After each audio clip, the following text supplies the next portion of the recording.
Mr. Schlesinger, it's morning.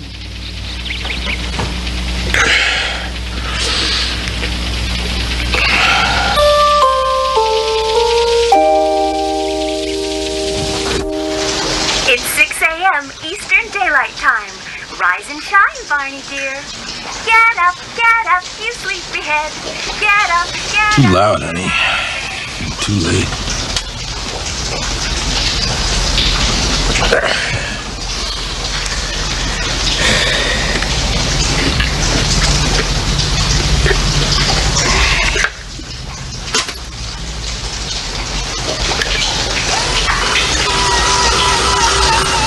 For most of us, our heart's desire seems to lie behind a bolted door.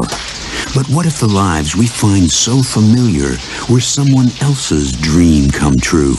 Perhaps for all of us, somewhere is a hidden door into the Twilight Zone. Oh, shut up. And it's the time of day when people are shot. Morning. Rise and shine. Built that, huh? Well, I tried. Maybe I ought to get a lawyer.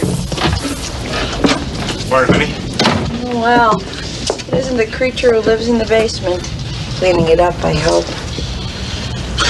Katie, my girl. What do you think?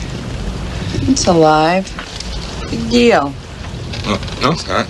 Look, Barney, I may have been born with a black thumb, but I think I know the difference between a plant that's alive and dead. That one's alive. Well, technically it's nice, see, because I made it. And rather than going around watering things all day, you just sort of wind it up like this. Oh, great. Another practical invention from the mind of Barney Schlesinger. Too bad you don't apply that much effort to your job. And it only took me about 5 nights, you know. Took God 6 days. But he made the original. You just made a copy, Barney. Oh. I guess that means you probably don't want this up here then. Shouldn't you be getting ready for work? I'll take that as a no.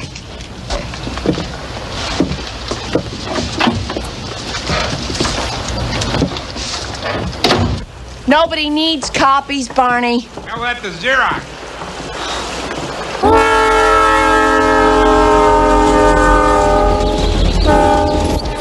Supposed to be a gift. Thought you'd like it. Yeah? Why should Katie like it? She can't kill it. Come on, face it, Barney, you got a blue sky mind. I mean, Marconi could have learned things from you.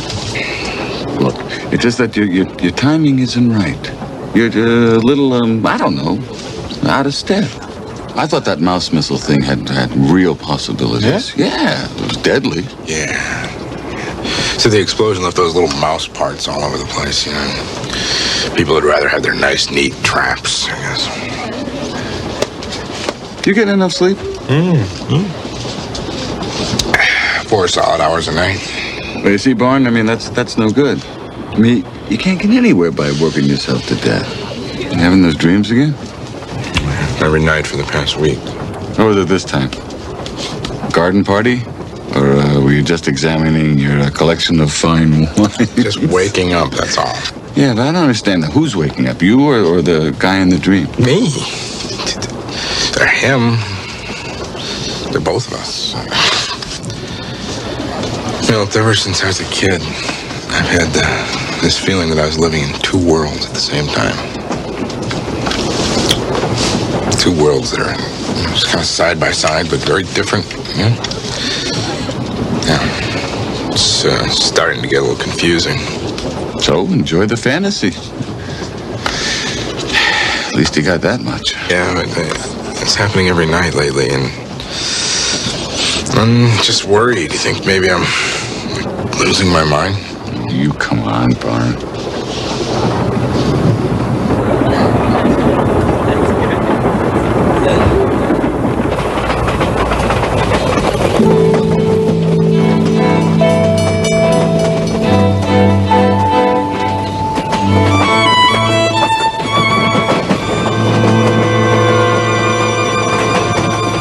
Nice day, Mr. Schlesinger. Aren't they all, Steve? May I ask you a question, sir? Little inside information, Steve? Trimboline splits at 50. I want you to stick with us. Thank you.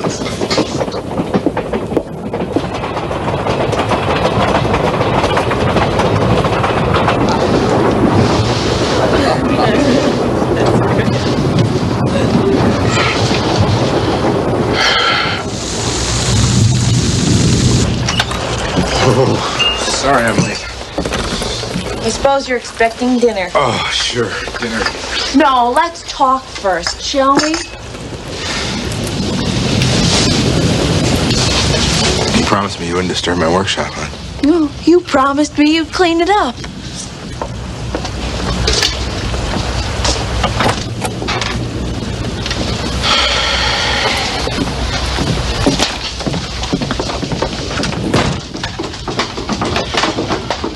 Barney, this stuff has been down here since we moved in. Look at it. Look at us. It's just wrong.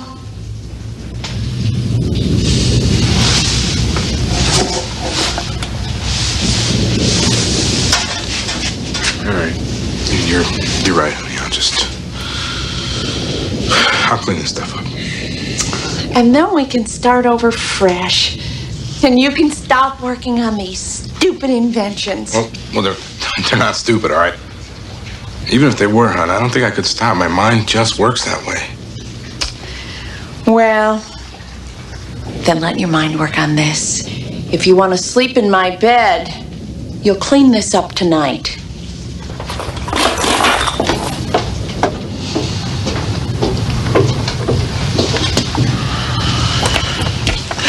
Some choice. It's 8 o'clock, Barney dear. Let's play, shall we? Blue moon, you left me standing alone. Hey, would you just shut up?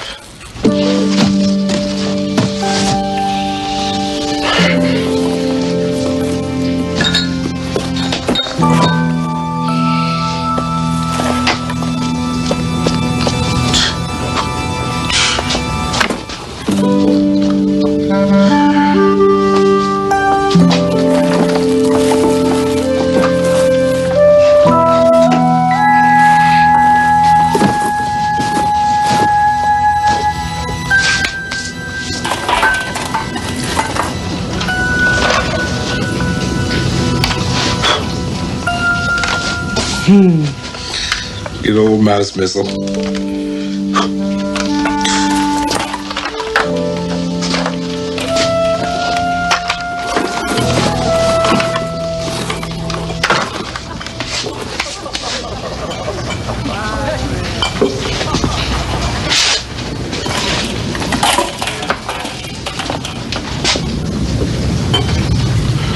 I must be going crazy.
I'll be right up.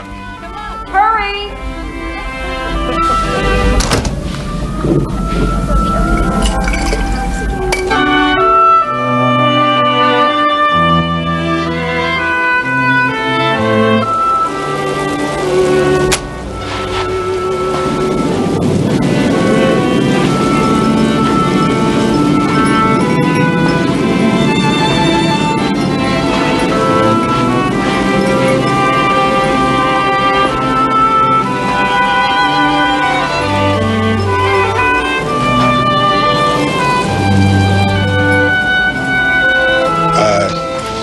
Here I am. There you are. We thought you disappeared. Well, we made it. We are on the front page of the business section. Barney Schlesinger, president of Trimboline Enterprises, and his partner, Milton Bomsey, have announced the development of Trimboline 3. Oh, and then there's a lot of boring history about Barney and his earlier wonder substances before we get to the heart of the matter. Trimboline 3 is a superfuel which Schlesinger states will allow the automobile to attain speeds as great as 60 miles per hour with a fuel efficiency of 100 miles per gallon. Schlesinger further claims that Trimboline-powered automobiles will replace the horse in a few years.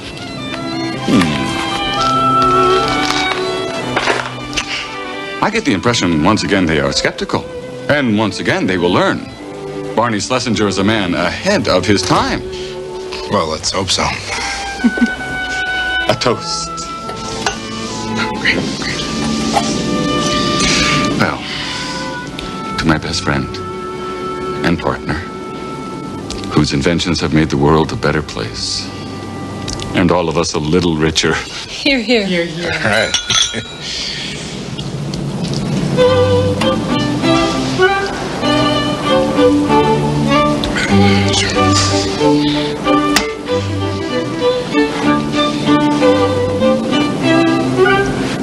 Would you care to dance, old friend?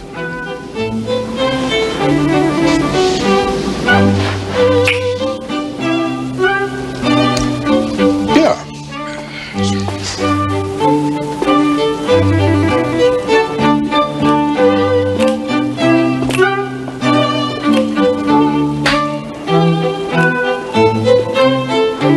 You know, sometimes I wish I'd been born a man. Dancing always seems to be such fun. Don't be silly. We weren't built for it. Men's legs are so much stronger. We have other talents.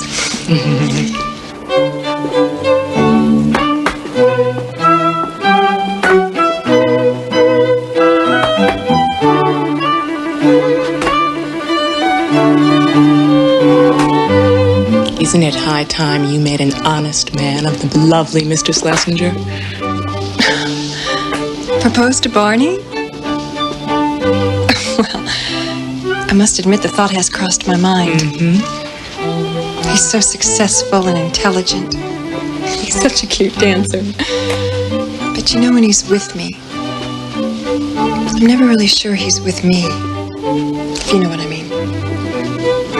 Another woman? You know how men are.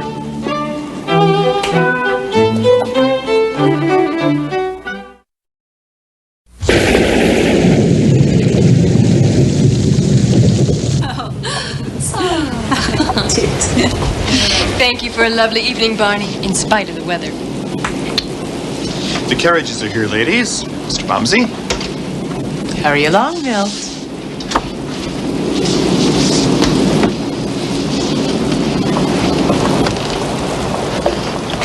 You all right, friend? You seem distant tonight. A little tired, maybe. Those dreams again? Dreams? Mm-hmm. Your dreams. Where you live in a world next door. A world where you are completely freed from all these responsibilities, from all this fame and acclaim. I don't know what you find so attractive about it. Well, it must seem pretty ridiculous, I guess. Well, from the details you've told me, let's just say it sounds fascinating in a horrible sort of way. Barney, I've been meaning to ask. Am I in those dreams? Oh, yes. Yes, you are. And am I still your partner? You know, I can honestly say that in those dreams, you're still my best friend. Then I'm happy in either world.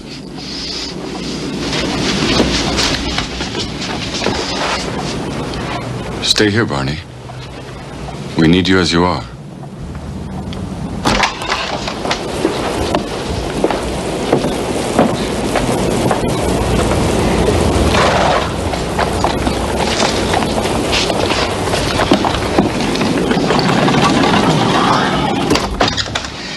Will that be all for today, Mr. Schlesinger? Yeah, great. Fine. Great, thank you.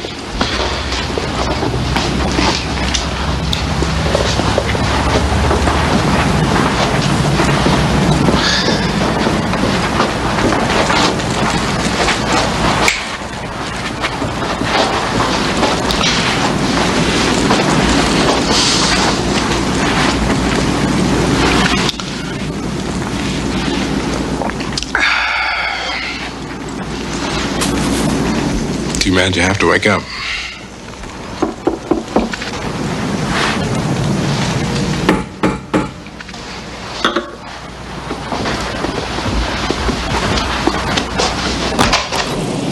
I'm sorry to disturb you on a night like this, but my carriage broke down and my horse ran off. Katie?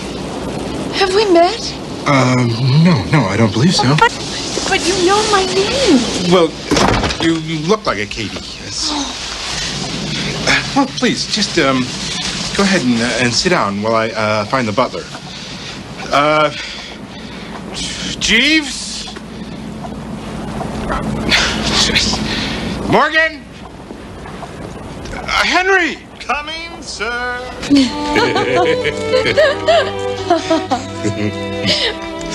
You know, I've driven by this house every day and night for the past 3 years. Really? I always wondered who lived here. It never occurred to me to suspect that it would be the famous Barney Schlesinger. I didn't realize I was that famous. Would it be impertinent if I asked you a question? No, I can't see how. Where do you get your ideas for those fabulous inventions? Excuse me, Mr. Schlesinger. The blacksmith has found Madame's horse and repaired her carriage. Great, thank you, Henry. Great. Madame's garment has been cleaned and awaits her in the guest room. Well, I should get dressed.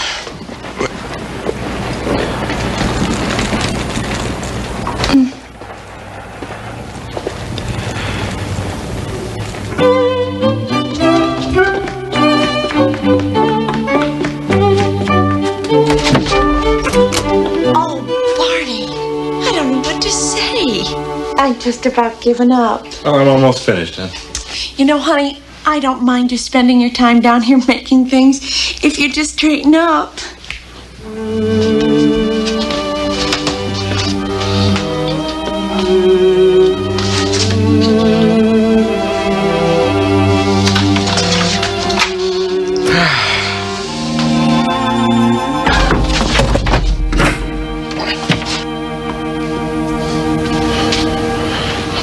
Barney.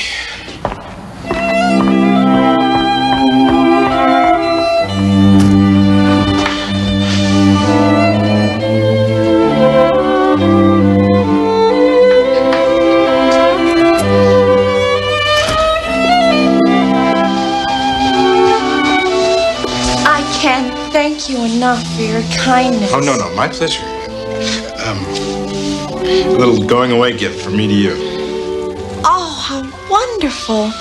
Where on earth did you find an orchid at this time of year? Oh, no, it's mechanical. You see, I made it.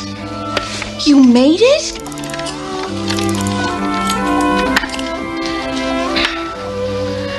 I'm holding a Barney Schlesinger original. Yes. Thank you so much. I'll treasure it. Mr. Schlesinger. Oh, no, Barney. Just call me Barney, please. Barney, would you think me forward if I came to call on you one evening soon? Katie, my girl, I think you can find me here every night from now on.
still here?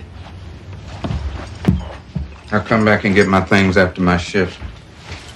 Yeah, well, you just might find them in the front yard. You want breakfast? Well, I was gonna go up and eat at the cafe. No, you don't. Now, you can go on and tell Les and Bobby and Charlie that I threw you out. But I ain't gonna have you going to work eating cafe breakfast here. Thank you. I appreciate it.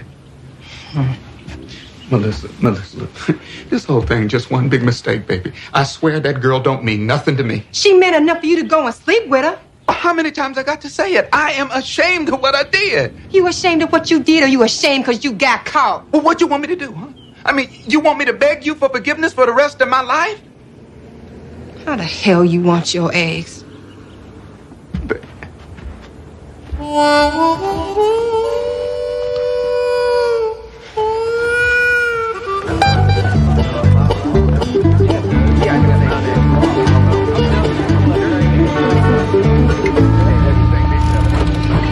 They told me I could have a night shift if I wanted to. That way I'd never have to see another sunrise again. Yeah, unless it's because you late. Hey, you were this morning. I'm not going to, though, because my boy Jeffrey, he's going to be all conference football and basketball this year, and I'm not going to miss one of his games. Yeah, you bet.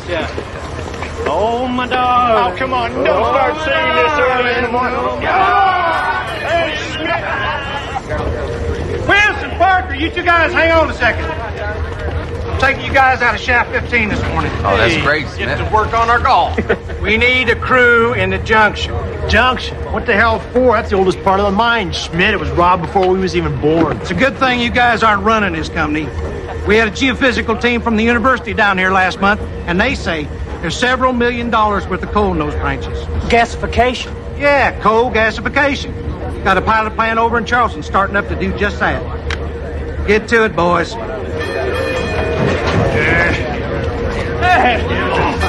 Take that coal out, and then they squish it all together, you see, and they make gas. Now, you're making yourself enough gas, you see, and the next time they raise them oil prices, you can just tell those fellas to go kiss your sweet patootie. We're not going to listen to this all morning, Yeah, gasification ain't important. It's high school football.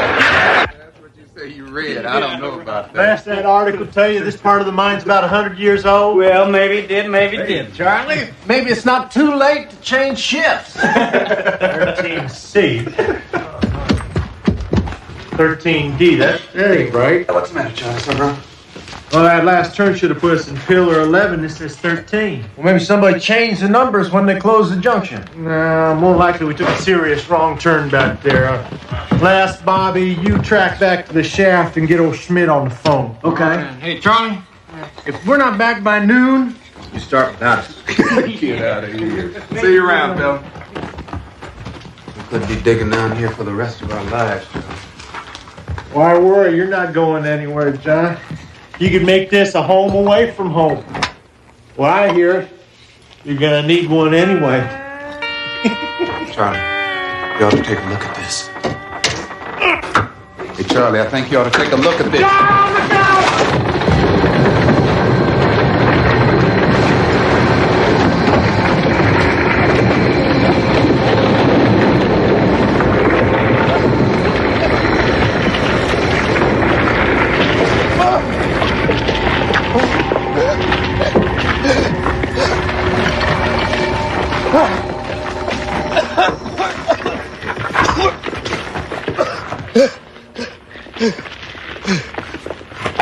Charlie! Charlie! Charlie! Charlie!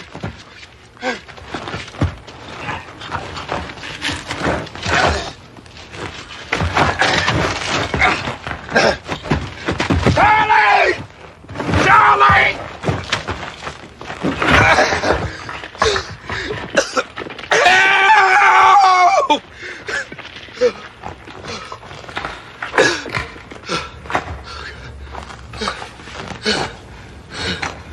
Help! Charlie? Charlie! Charlie! Help! Somebody there? Who's there?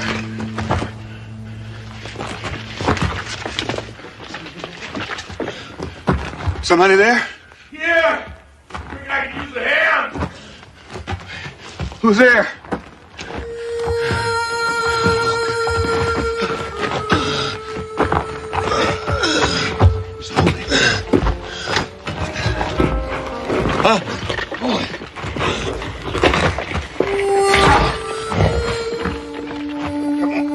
Close your eyes. Come on. Sit on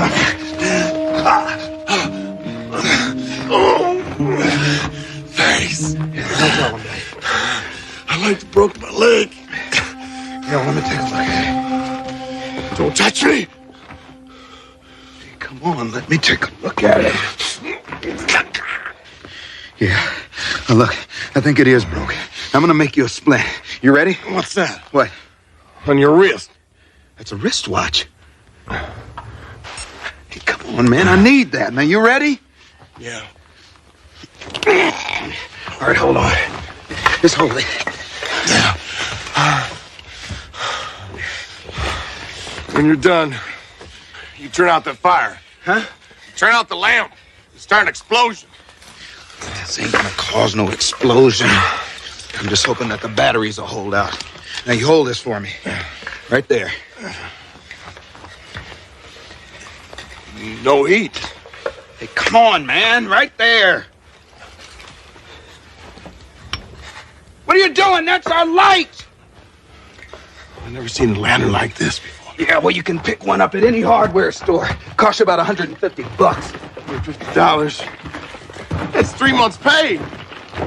Did you say $150 is 3 months' pay? Uh-huh. Hey, they're still up there. They gotta be looking for us. Yeah. Hey, somebody! Help! We're down here! We're here! Hey, you think they're still looking for us? They always do. Yeah, well, it sounds like you've been through a few of these. I've seen it happen. I spent a lot of time digging my friends out of spots like this. I can't understand it. I don't know what happened. I don't rightly know. 1 minute I was swinging a pick, and the next I was buried under A pick? You had a pick? Where is it? Somewhere up there. Oh, God. How could you lose a thing like that? We could dig our way out of here. Save your breath. It's under a ton of rock.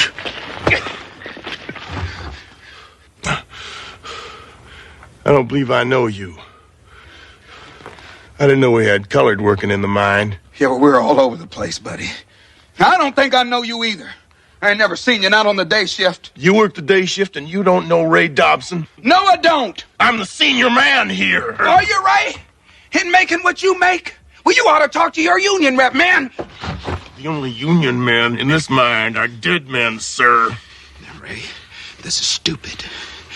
We got a hell of a lot more to worry about instead of you and me down here fighting. You're right. Yeah, right. I'm sure your daddy told you the same thing that mine told me. Just like religion and politics, you don't ask a man what he makes. I wouldn't know. My pappy died when I was born. Cholera got him in 1877. Yeah, well,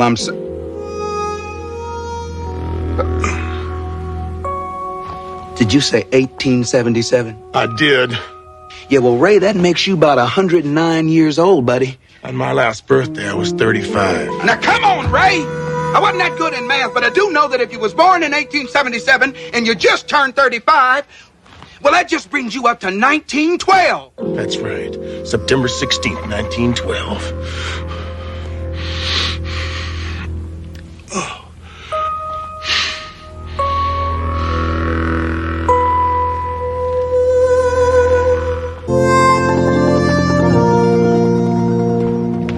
There you are, Dottie. Did we ever get that letter from the school board? Why are you looking at me like that? Reverend Bailey, it is not my place to tell you exactly how to do your job. Oh, come on, Dottie. Why should you be any different? I thought you were going to deliver this letter to Melissa Parker yesterday. Well, I was going to do just that, Dottie, when Mrs. Ritter's husband called about her stroke. I had to spend the rest of the day at the hospital with the poor woman. Oh, I understand. I understand. Dottie, this thing's been sitting here how long? 60-some years? Since 1912. And for all we know, it's just some kind of prank. I mean, no one's ever steamed it open to see what was inside it. I don't believe anyone's ever bothered to tell Melissa Parker it exists. So it's a day late. Reverend Bailey, this letter was entrusted to the church because the instructions would be followed. And besides, until their wedding several years ago, there was no Melissa Parker. I'm duly chastened, Mrs. Clark. Of course, the instructions should be followed. Although I must confess, I see no reason to worry that it was delivered a day late.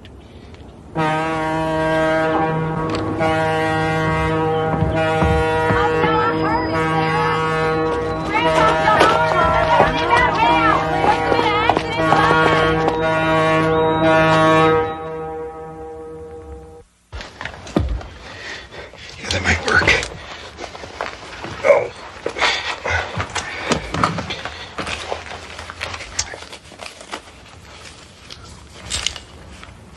What the devil?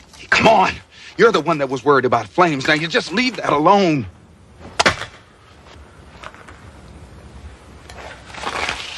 What's this?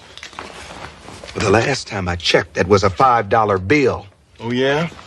Well, what do you call this? Counterfeit. This is a perfectly good silver certificate. Are we going to sit here and talk about this, or are we going to try and dig our way out of here? You can dig till doomsday if you want, and you still won't get 5 feet from where you're standing. Besides, you're using air. Why don't you sit down and rest, save your strength? Somebody's coming. Trust in the Lord. The Lord helps those who helps themselves. I don't like this. Maybe I ought to be dead. Maybe I'm already dead. Then what does that make me? You're another ghost. Yeah. There's been a lot of cave-ins down here. Well, maybe you died in 1912. Well, maybe you're the devil himself.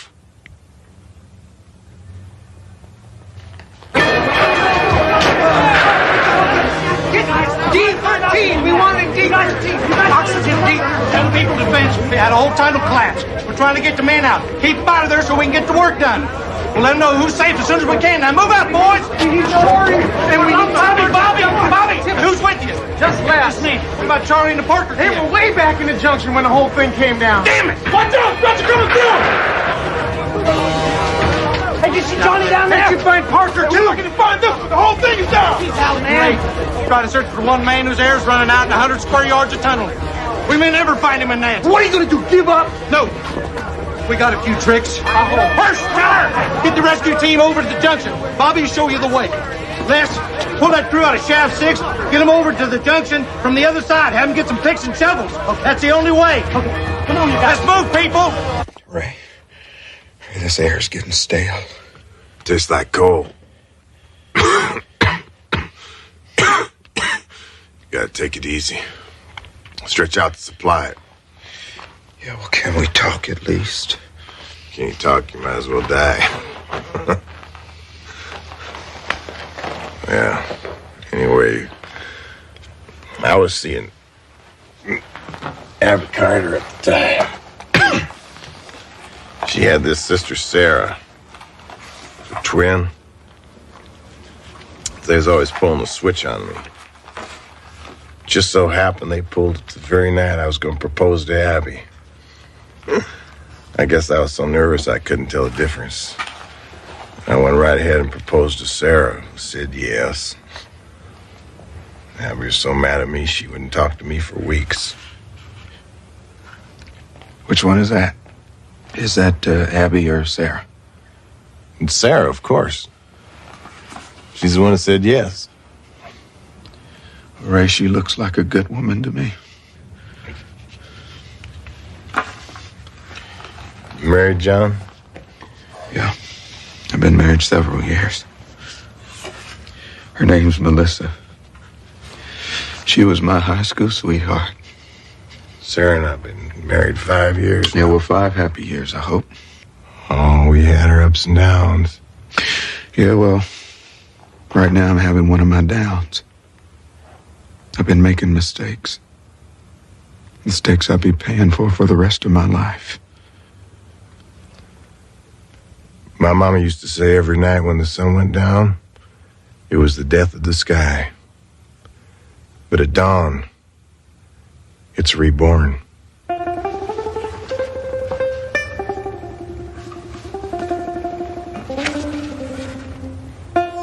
She's beautiful. Thank you.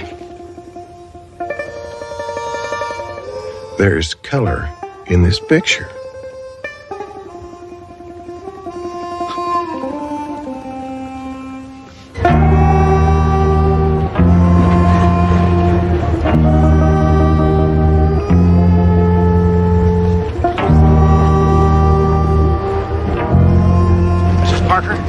Mrs. Parker? Melissa Parker? I'm not ready to see you yet, Reverend. This has nothing to do with the mine, Mrs. Parker. I've been looking for you. It's about a letter addressed to you. I don't understand. It's old. 74 years old, to be exact. What is this? No one knows. But you're Melissa Parker, as it says. I was supposed to deliver this letter to you yesterday so you could open it. Go ahead.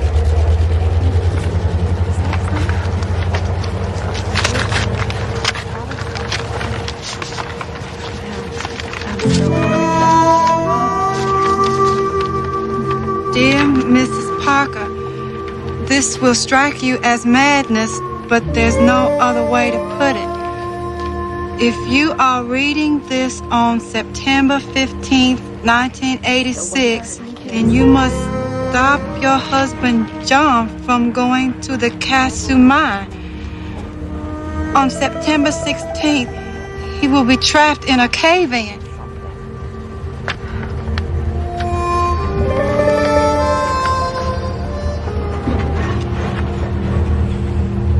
I don't want excuses. I want equipment, and I want it here right now.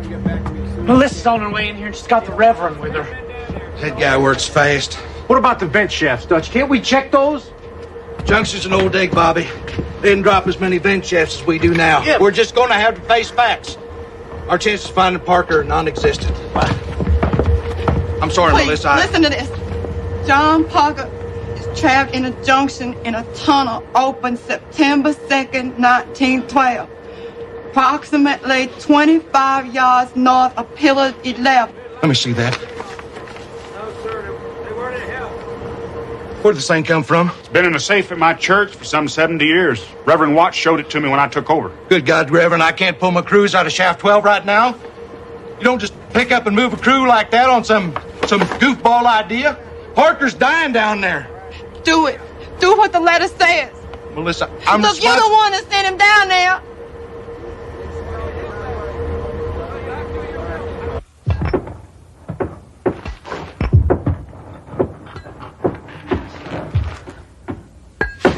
Ray. Did you hear that? What is it? That sound, listen.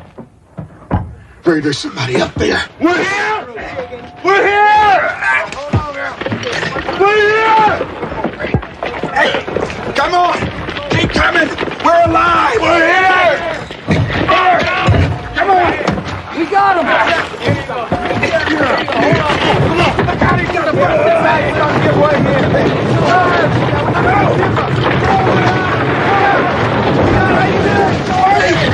I'm down here!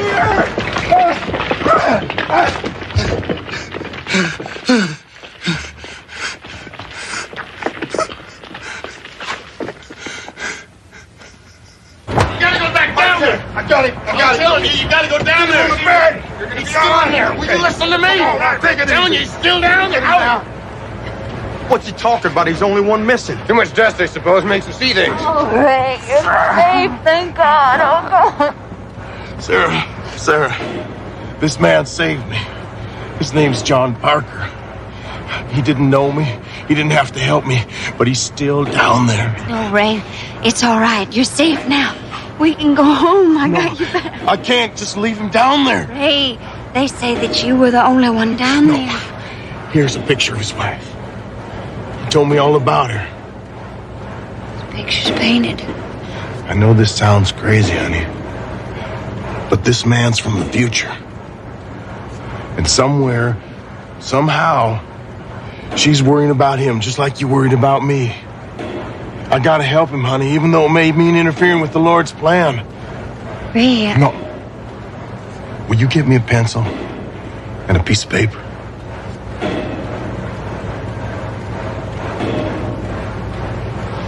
I don't understand any of this, but I love you. And I will help you.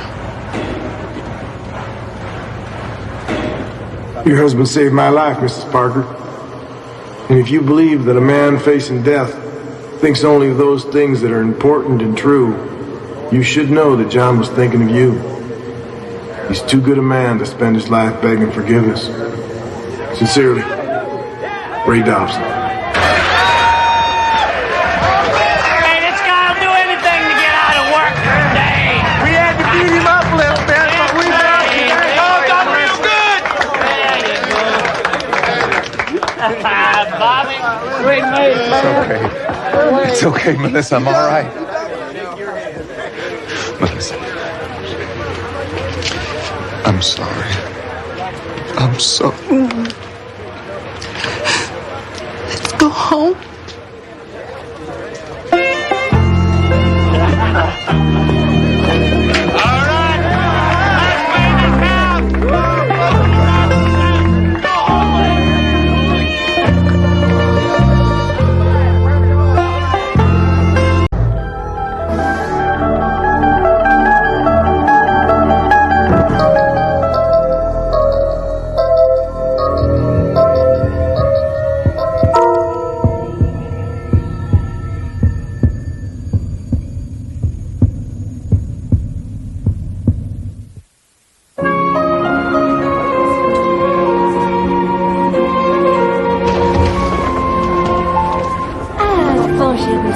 Hello, Marie.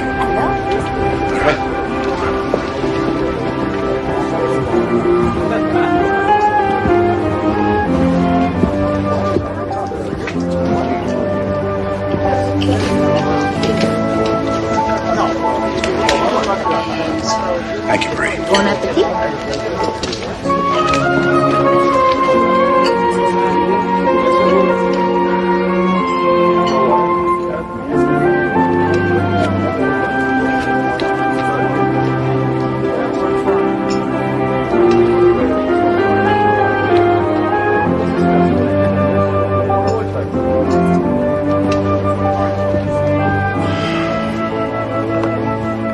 Found this in my office, on the floor.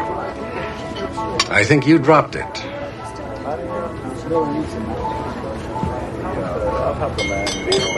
Ira, I've seen you staring at that picture before, mooning over it. Look, I know it's none of my business, and I shouldn't pry, but are you and Valerie having, problems? Marvin, what are you talking about? She isn't a client, is she?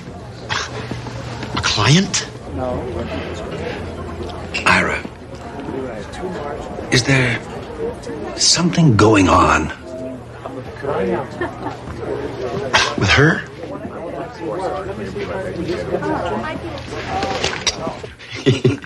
Can you believe it? He wanted to know if I was having an affair with the girl in the picture. And what did you say? What do you think? I said, Marvin, you yut, that's my wife. You didn't even recognize me? Well, come on, sweetheart. I mean, you were just a girl back then. Oh, I see. In other words, now I look so much older. No, you're more mature now. Then you were flighty, you were silly, you were cute. What am I now? Quasimodo? So that's why you're always mooning over that picture. Of course not, sweetheart. That's not what I meant at all. It's just, I don't know, back then, things were different. I was different. You were different. We were kids. Would you really still rather be driving around in that stupid old van of yours, searching for ourselves, finding who knows what kind of body lice? Don't tell me you don't miss those days. You said so yourself. I couldn't get enough of you in those days. I was insatiable. Well, it certainly wasn't my sense of style that attracted you. I looked like a bag lady. But if you want to see cute... Listen, Val, I really don't want to see another picture of your damn dog. Not the dog, Ira. You were adorable. I'd really like to see you going into court looking like that. Why can't we be more like we were back then?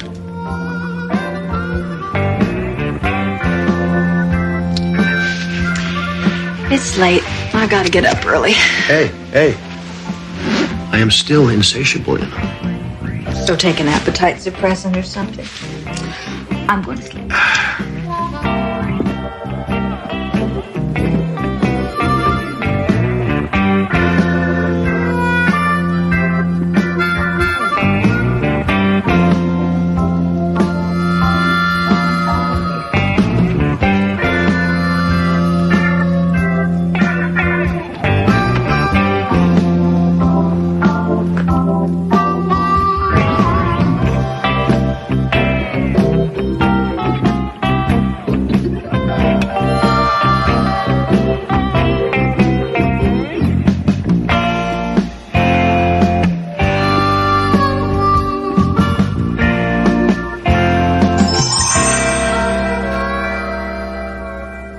But we've never denied that Cal Methyl dumped the stuff there. We're simply saying that since it was all done over 30 years ago, that their culpability must be viewed in an historical fashion. That is the most self-serving argument I've ever heard in my life. In 1958, the prevailing opinion about a corporation's responsibility to the environment was vastly different. Cal Methyl will clean up the site, and that'll be that. Besides, no one's health was impaired. Marvin, how do you sleep at night? Mothers give birth to deformed babies because of our climate. How can anyone doubt the public-mindedness of a corporation that sponsors 2 symphonies and 3 TV documentaries a year, all on endangered species? We're not a PR firm, for God's sake. Come on, man. The argument is not without precedent. You know it. It's exactly the same position that Ogilvy, Melnick, Blinkman, and Schramm used in the New Hampshire versus Fahrenheit case, which, as you very well know, the smart one says is going to be upheld. Marvin, pull over. Stop the car. Stop the car, Marvin, right now! But Ira, the reservation's for 12:30. Can't help it, Marvin. I'll see you back at the office. I'm 12 way there already.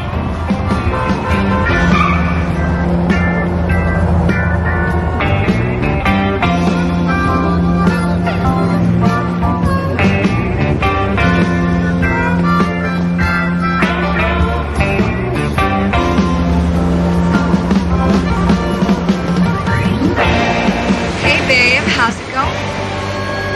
Valerie, what is this? Some kind of a joke? I knew it. I knew you'd freak when you saw me. What'd you do to your hair? You supposed to be at work now? Cool out, Ira. Don't you like what you see? Val, this isn't funny. It isn't supposed to be. Come on, Ira, relax. You've been wanting me this way for a long time now, haven't you?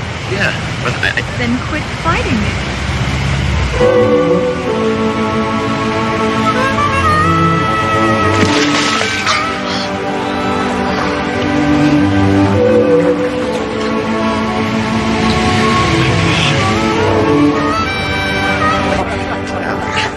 A joke is a joke, Val. This is ridiculous. Call her. How did you do this? You look so young. Call her.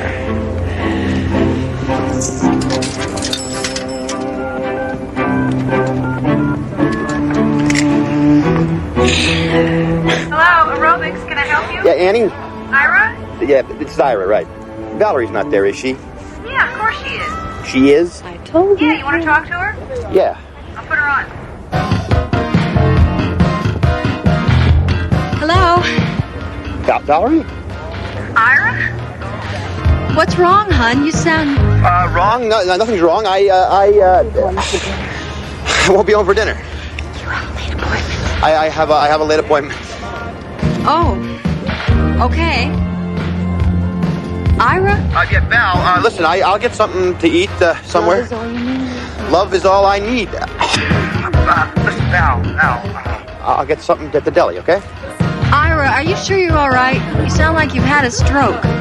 No, I'm fine. I'm real fine.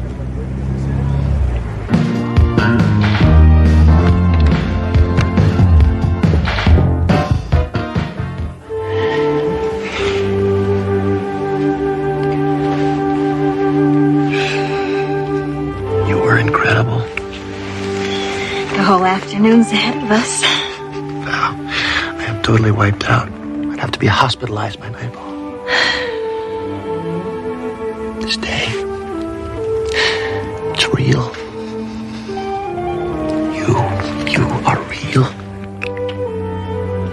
And I'll be here for you whenever you want me. But how did you? Where did you? I'm the girl you married, Ira. The one you dream about. You don't ask so many questions, Ira. You can blow a good thing that way. Don't you get it? You've been thinking so much about the way it used to be that what you want so bad has become real. That's me. The Valerie that you remember. The one you hoped would never change. And I haven't. I wish I could say the same. Tell me about it. What's with the suits? That is my court costume. You did it. You're a public defender like you are. Corporate counsel. Bummer. Well, my life's not so bad. Then why are you so sad? You never used to be a sad person, Ira. What happened? Valerie, yippies turned into yuppies. Jerry Rubin runs a business networking salon, whatever the hell that might be, and that is what happened. Okay, I know how that must sound, and you're right. There's much more to it than that. I'm just being facile. I'm oversimplifying. I mean, it's a whole evolution of the social infrastructure we're talking here. Something much more gradual, much more complex. Geez, Val, you gotta understand. You must. You were there. We were gonna change the world, remember? Somewhere along the line, I don't know, we lost each other somehow. Est and the me decade, leveraged buyouts, tanning parlors, aerobicizing. Seems like nobody cares about anybody anymore, except himself. Our focus just narrowed. Then we need to expand it. Let's do some window pane and watch the walls melt. Valerie, if I went anywhere near LSD, we could watch my brains melt right out my ears. Sweetheart, nobody does that anymore. Wake up, smell the 80s. Jeez, Ira, you are a stone drag. Where you going? You just got here. You know, man, we used to laugh at people like you.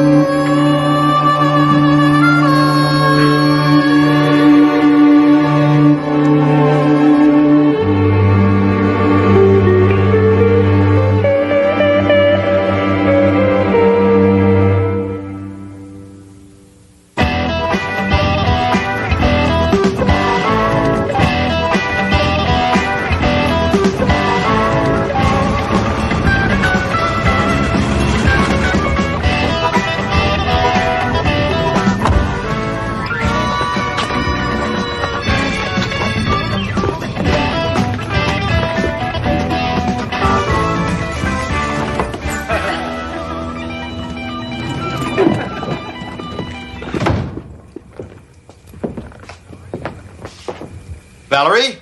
I'm in here.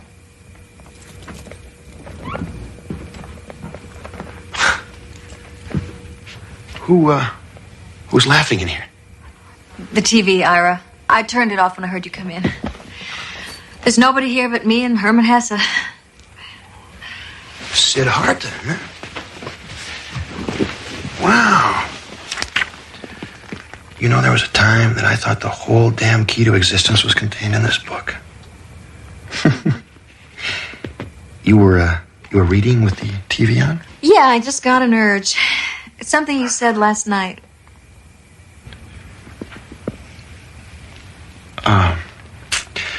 Don't stop on my account. I was just about ready to go to bed anyway.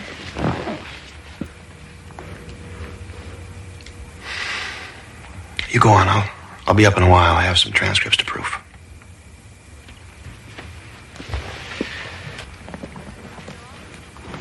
I called your office today. The receptionist said you never came back from lunch. Yeah.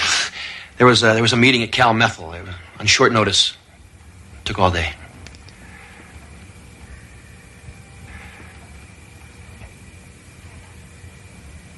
Okay, Ira.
How could you all let it happen? It wasn't exactly a conscious choice we made. I mean, how could anybody who cared about money as little as you did suddenly need to have it so fast and so often that you have to have it from a little machine on the street? I guess I figured if I couldn't change the world, I'd settle for a little corner of it. Mine. Ours. Make it safe and secure, and that takes money. And have you done that? I'm a sellout. Is that what you're saying? Oh, it's not that, babe. It's just, well, are you happy? Yes, I am happy.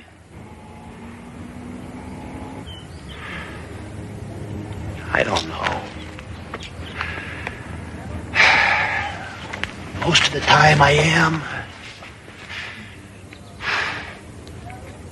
Something is missing. Sure there is. Me. Come on, honey, you've got to tell her. What about I've been a memory too long. It's her turn now.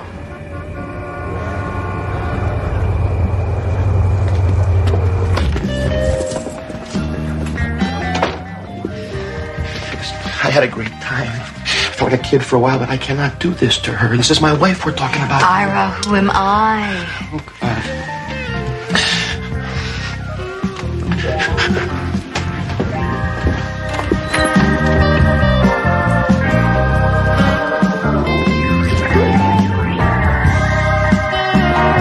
Valerie? Ira. What in the hell is going on here? Ira, wait a minute. It's not what you think. What the hell it isn't? How could you do this to me? Hey, wait a minute. Who's that? Forget about her. Who is that? I want to introduce myself before I kill him. Oh, my God. Ira. It's me. So you've been doing it, too. What do you mean, too? Come on, everybody. Let's not get uptight. You know, you're beginning to sound like something out of a rerun of the Mod Squad. If there was ever a reason to get uptight, my friend, this has got to be it. What is going on here? I don't know, but I guess two can be nostalgic as easily as one. Wait a minute. This guy is not taking my place. But Ira, what about me? What about us? Forget it. I must have been crazy to even consider it. I want the two of you out of here right now. Why? I haven't wasted my life. I deserve to be here. So does she. Yeah, man, we've got a handle on all this stuff that counts. The dreams, the ideals, the love. What are you talking about? You are 18 years old. You don't know squat about life or love. Real love is commitment.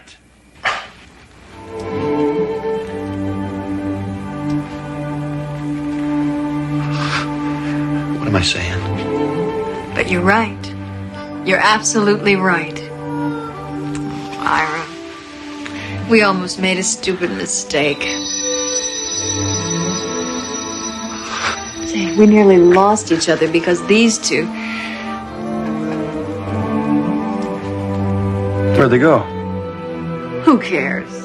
They were beginning to annoy me anyway. They? You mean we? Were we really like that? All that arrogance, that naivete, that pomposity. Idealism, the passion, the fire. Well, what if they're right, Ira? What if we really wasted our lives? You know, I wasn't aware of the fact that our lives were over. I mean, just don't suddenly lose your social conscience because you cut your hair, you know. Come here, will you? Come here. You know that world out there that you wanted to change? It's still out there. It's just that our focus narrowed, that's all. Then we need to expand it. What do you want to do? You want to drop a little acid and watch the walls melt? No. No, I want my life to be about something more than watching my weight and thinking about how it used to be. Why don't you make it that? And how about you putting in some hours at that legal aid clinic that's always after you? Maybe I will. And maybe we could have a baby. As long as you're still insatiable. I think I will be. It has been said the 80s are just the 60s 20 years later. The costumes may change, but the cast remains. The arrogant, the radical, the naive and the cynical, the misplaced and the spaced. Each a stage in the growth of a generation as it treads the tail end of the 20th century.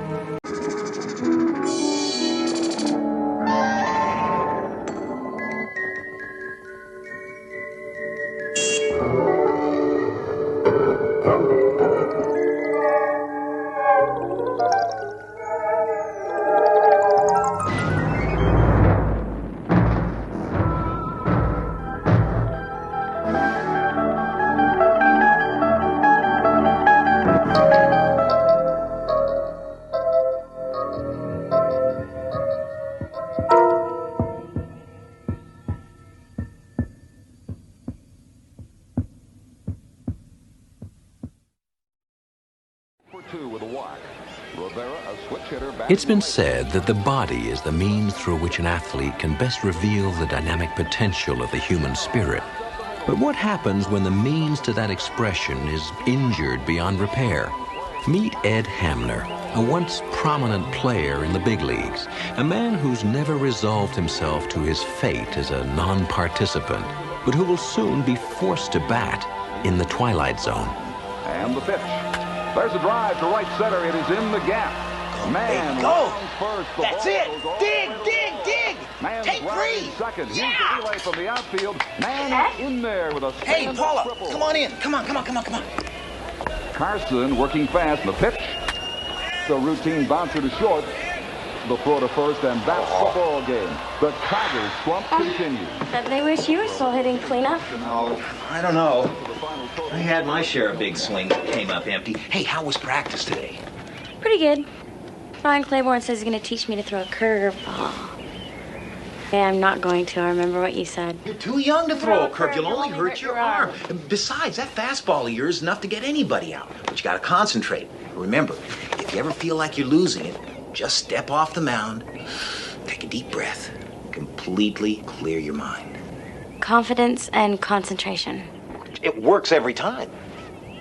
Oh, I almost forgot.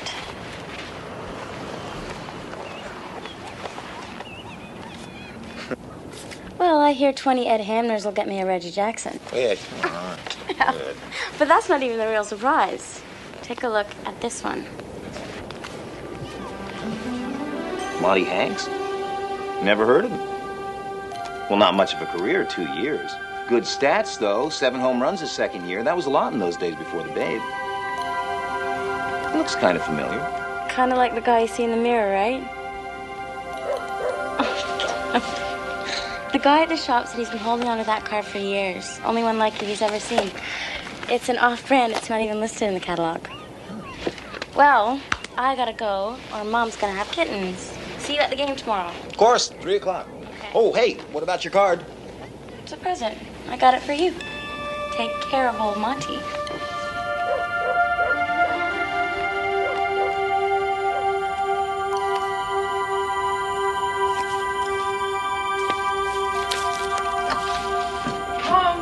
Hey, Cindy, take a look at this.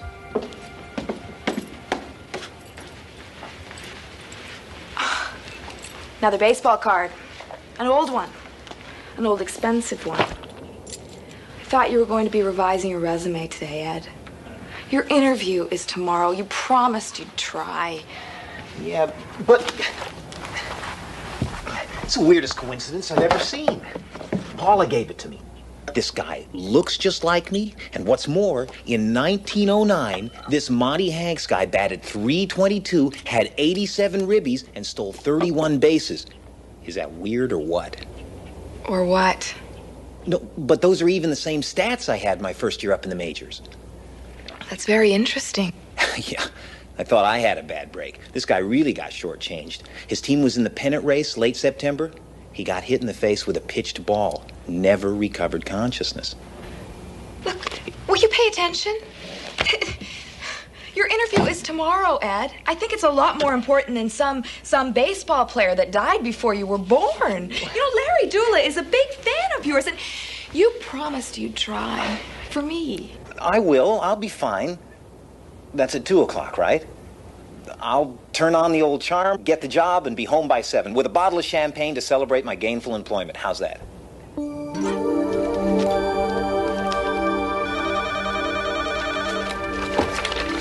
Vetricom Computer Division. Thank you.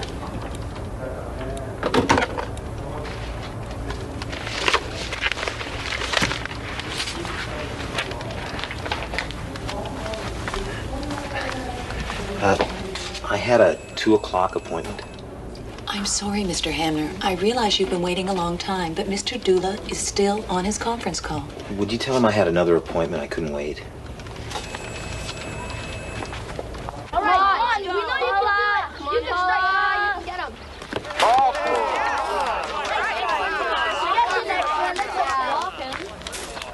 Hey, let's see some smoke. You tell him. You shoot now. Come on, concentrate. 3 good ones. We go. Right.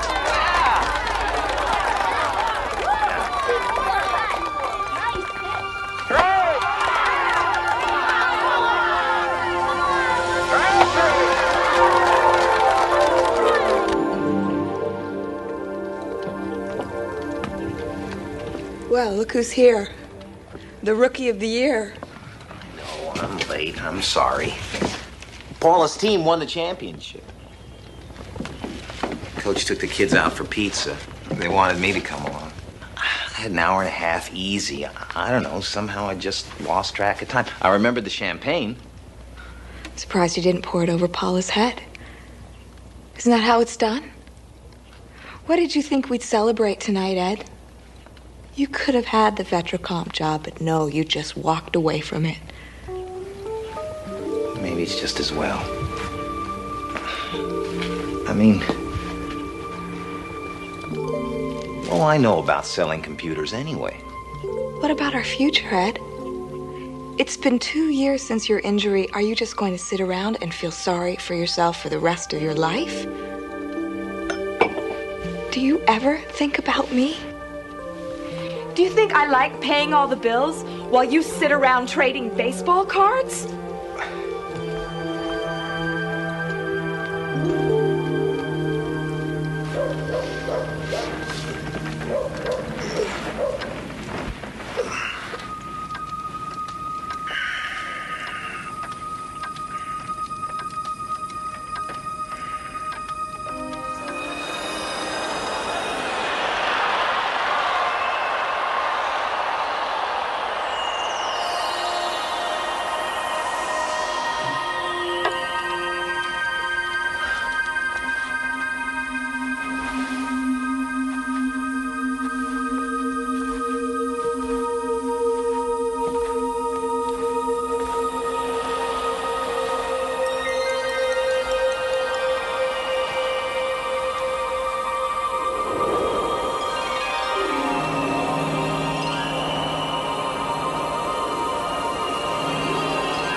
Monty boy, come on, are you all right? You must have one hard head, Monty. I thought that killed you.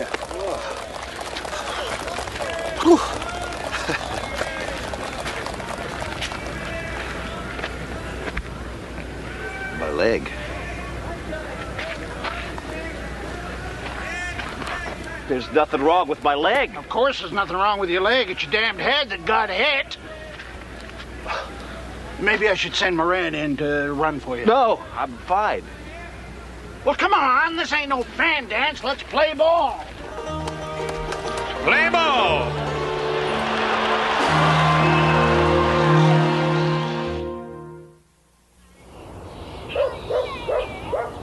What happened to you? Something wonderful.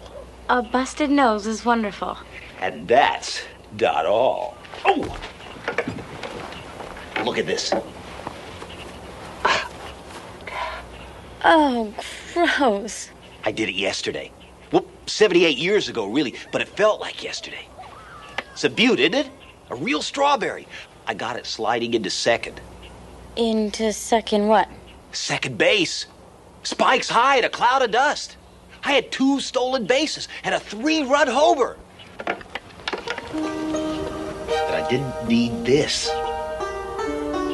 It's that baseball card. Somehow, it took me back. And this guy, Bonnie Hanks, I'm him. He's me. I know. It's hard for me to believe, too. Maybe you had some kind of a dream or something. I didn't do this in any dream. Look at the card. I don't see anything. What? Check the stats. Home run, second year. 8. 8? Yesterday it was 7. I hit that one. It was real. I was there. And I'm going back. Hey, kid. You want to see a baseball game? Yeah, sure, but take by hand?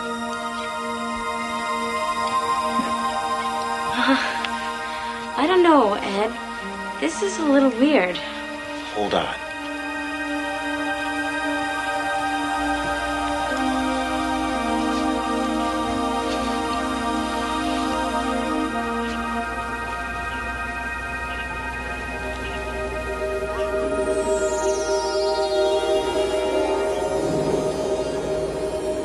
Here we go.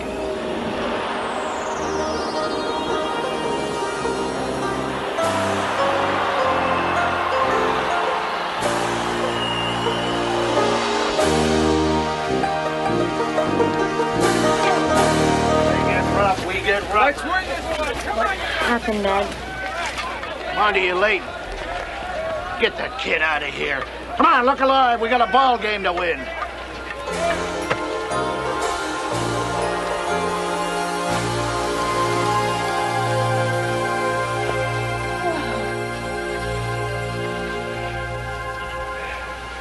Huh? You were great. I feel great. We're only a game behind the Athletics. If we could sweep them, we take the pennant. And I'll be in the World Series. Oh, wow. World Series! Uh-oh. Well. I was supposed to be home for dinner 20 minutes ago. But yeah, go on, get out of here. We'll do it again tomorrow. I'll see you. Take off. Don't you think you're a little old to be playing with kids and sorting baseball cards? I guess I'm not exactly a prize husband. We were just kids when we got married, Cindy. You grew up. I guess I didn't. I still love baseball. I know it's just a kid's game, but I love it, Cindy. God, but I love it. More than me? No, not more than you. Can't I have both? I guess not. I talked to Larry Dula. There's a company banquet tomorrow. Their speaker had to cancel, and he asked if you'd fill in. You know, tell a few of your old Tiger stories. I'm having your tux cleaned. You always look so sexy in a tux. I don't know, Cindy. Come on, Ed. Once they get to know you, I'm sure they'll find some work for you.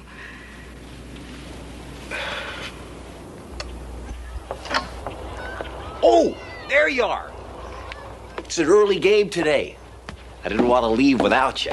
I can't go today. I've got an orthodontist appointment. But today's a big one. We beat the Athletics today. We clinched first place. Yeah, I know, but my mom will never let me get out of it.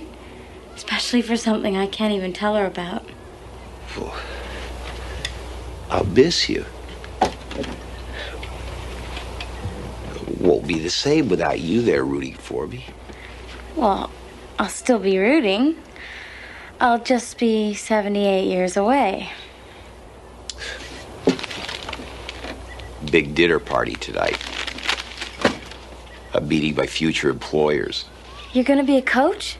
Computer salesman. Aren't you happier playing ball? It's not that easy, Paula. Not when you're an adult. I have responsibilities. And I was thinking about 1910. It almost seems like you belong there.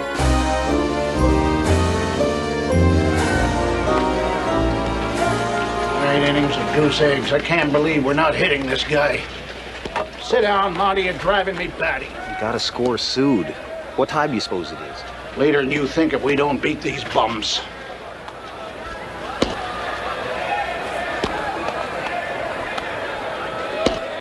Ed?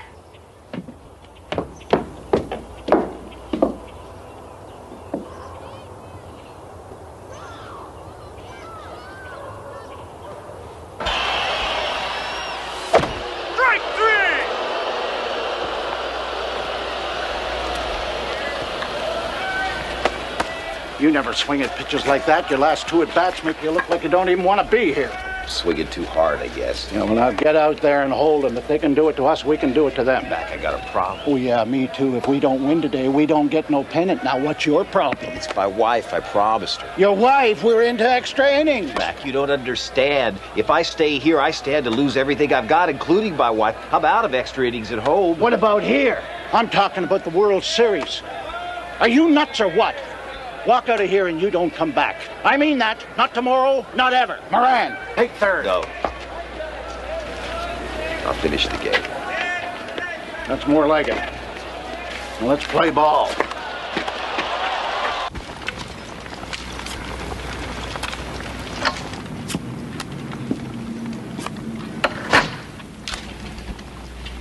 Where's Ed? Don't you knock.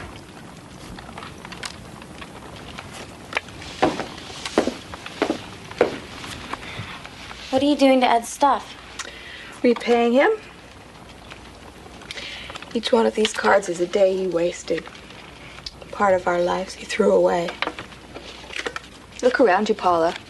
I'm almost even. No. He'll be back. I know he will. Yeah. Rookie of the Year always makes it home, doesn't he? What if there's no home when he gets there? Don't say that. He's a big man to you, isn't he? Big man. You know why he's so nice to you? Because you're a fan. Ed needs to hear him cheering, and you're the only fan he's got left. Ed just needs someone to care about him. It's all so simple when you're 12, isn't it?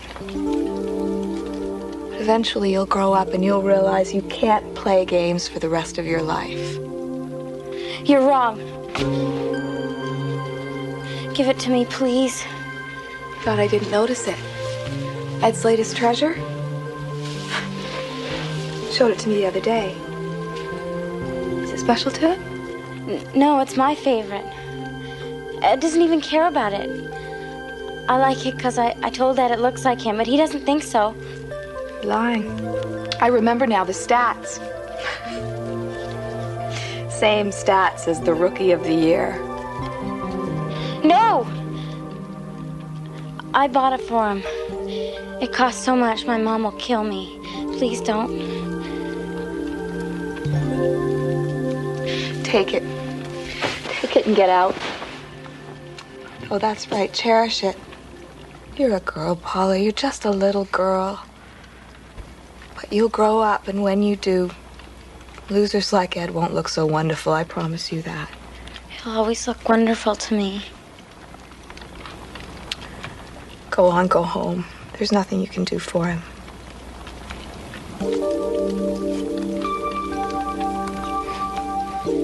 Yeah. There is.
I knew you'd do it.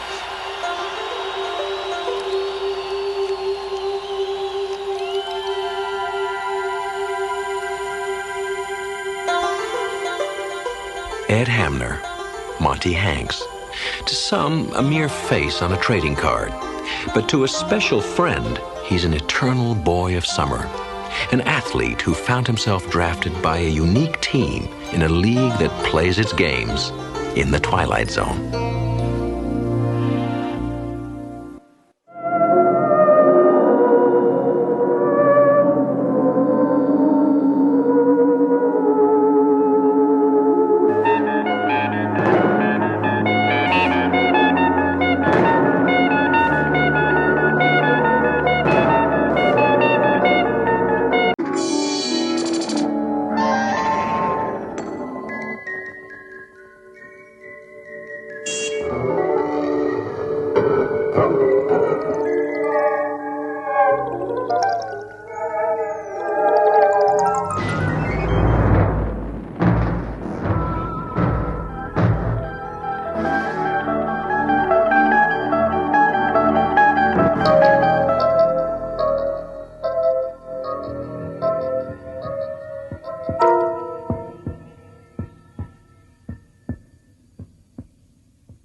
so that you can feel the weight of your arms, your legs, and your body slipping away.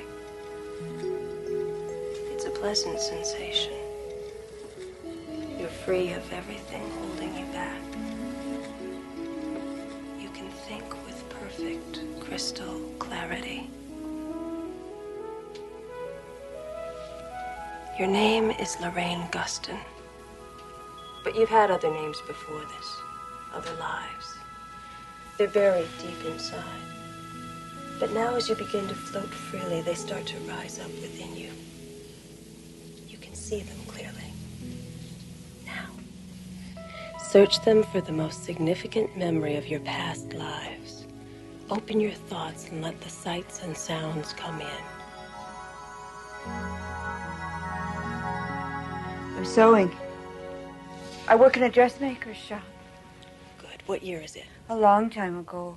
Okay, good. Now, look around you. What do you see? What's happening? They're shouting at the door. Men with guns. They're wearing uniforms, red. British soldiers. They say they know we're hiding revolutionaries. I keep telling them, no, we only make dresses. We don't know. We haven't seen her. Oh God, they don't believe us. They don't believe me. Torches, they're setting the shop on fire. They won't let us out, please. Oh God. It's all right. No, It's all right. Mrs. Guston, listen to me. It's all right. It's all right. The fire is disappearing. You're safe. You're safe. It's going away. Everything is as it was.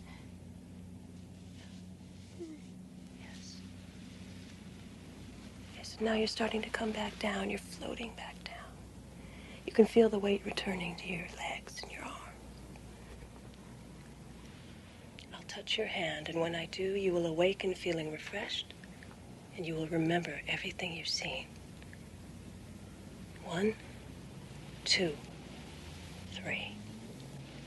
I don't know how to thank you, Miss McNeil. I feel better than I've been in years. For the first time, I understand why I'm so afraid of fire and men in uniforms.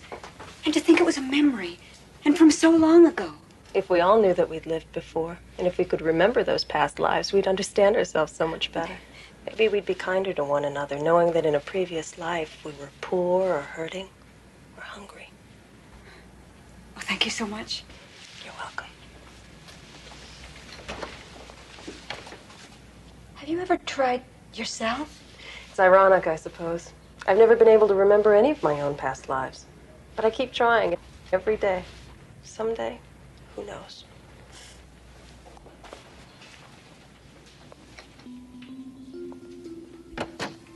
Mary McNeil, dealer in dreams and memories, to whom the uncovering of past lives is the greatest good she can render to a forgetful humanity. Your name is Mary McNeil, but you have had other names before this. 8:57 p.m., and Mary McNeil makes another attempt to discover a previous life. However, the journey she is about to take is to a different place, a land whose borders are defined by the region we call the Twilight Zone. Now, search them for the most significant memory of all of your past lives.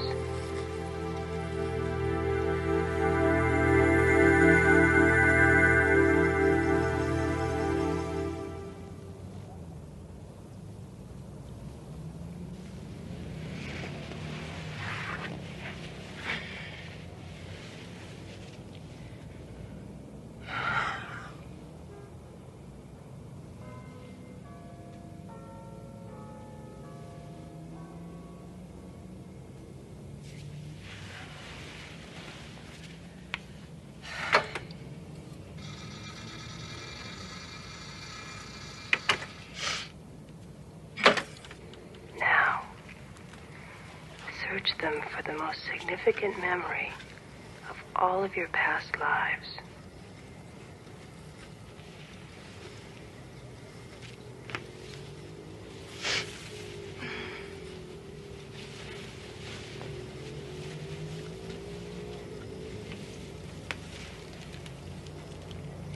Nothing again.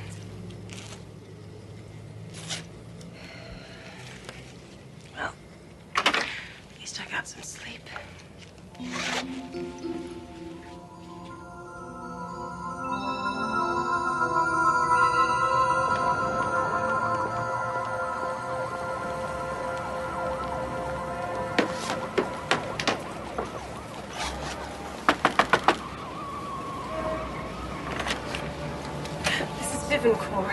I am so sorry. I know it's the oldest excuse in the world, but I overslept and I rushed out without even thinking to call. Excuse me, but have we met?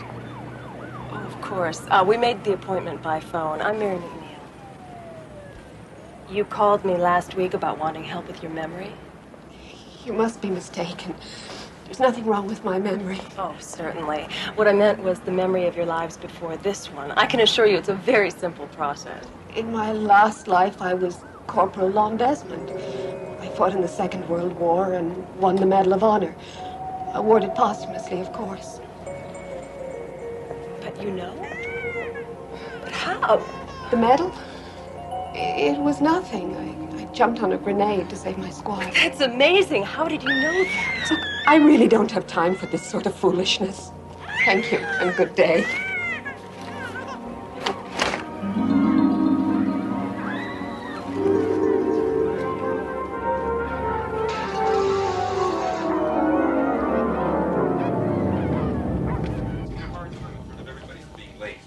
He ever gave me any changes. I had the same problem with the boss my last life. Man, just my luck to get stuck like that 2 lifetimes in a row.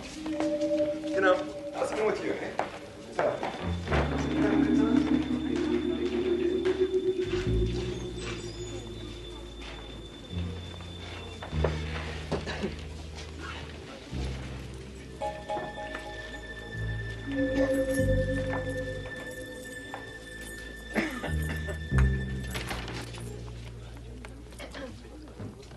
Excuse me, miss, can I help you? This used to be my office. That must have been some time ago. I've been here for the last 2 years. Is there something I can do for you? Are you looking for work? You say this used to be your office. Are you out of work? It's difficult to explain. You see, I woke up this morning, and I don't know what's happening anymore. I mean, I don't know if I've changed or if the world's changed, but something's happened. I don't even know why I'm bothering you with all this. It's just that there's nobody else for me to talk to. Yes, there is. Now, if it's any help, you're not alone. A lot of people have trouble adjusting to their new lives. That's why we're here. If you would just fill out this form, and when you're finished, we'll talk. My name's Jim Sinclair. I'll be sitting at the desk over there. Excuse me.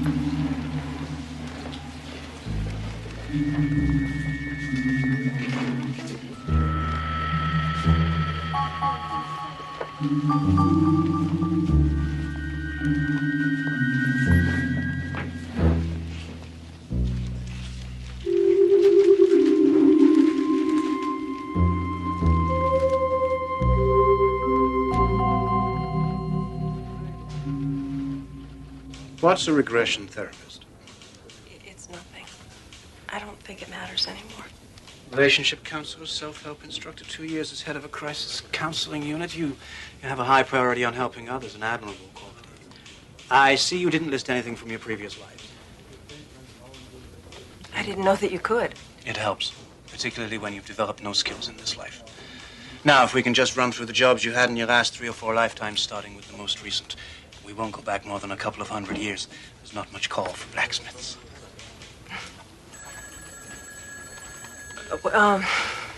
Well, I've always felt that I must have lived during the Depression. Felt? That is, I'm always very moved when I see pictures from that time.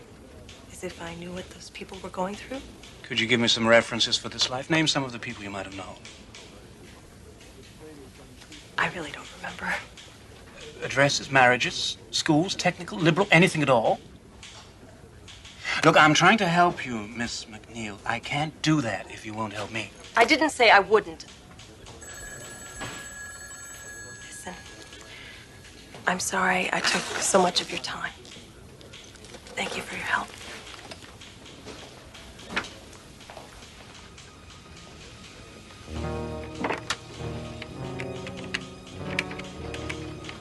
Sinclair here. I just had a woman in here who listed only her present life on her resume. Yes, that's right. When I pressed her for details on her past lives, she claimed she couldn't remember them. No, I don't think she's a new soul. She didn't have that vacant look so many of them have. Mary McNeil. Yes, I agree. She could be the one we're looking for. So her behavior was significant, you say? A lot of people disapprove of what we do. It doesn't sound like disapproval. It was more like shock, as if she'd never seen such a thing before. It's possible she's been out of circulation for a time. That happens. And then there is the other possibility. So we discussed, but I'm not ready to accept that theory. There's something wrong here. I think she's hiding something, this one. Before we do anything, we must be certain. Will you bring her in? If we don't decide to kill her first.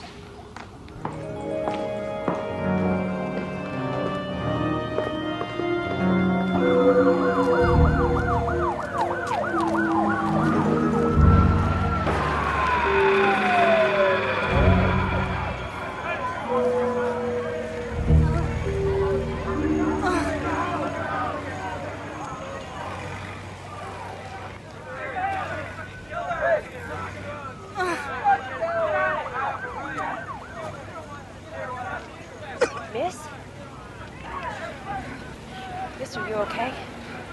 Go away. Let me die in peace. I'll go get help. No. No. You know the law. Anybody who wants to die can die. It's my right, and you can't take it away. I've chosen exposure, malnutrition, sleeping pills. It's a lot cleaner than a bullet, isn't it? Guns scare me. A lot of things scare me. Why in God's name do you want to die? In my last life, I had a nice job, a nice family. People liked me. Can you imagine that? But now look at me. Look at me. Look at this body I was born in. I have tried everything. Nothing works. I'm going to start over. I'd like to go to sleep. No. What do you care? I care plenty. Not because of what you look like or who you are, but because you're needed in this lifetime. Surrendering is wrong. You're needed in the here and now, not in your next lifetime. Nobody needs me. I need you. Seems I don't have anyone or anything. Maybe we could start over together. Can you give me that chance? Can you give me that much?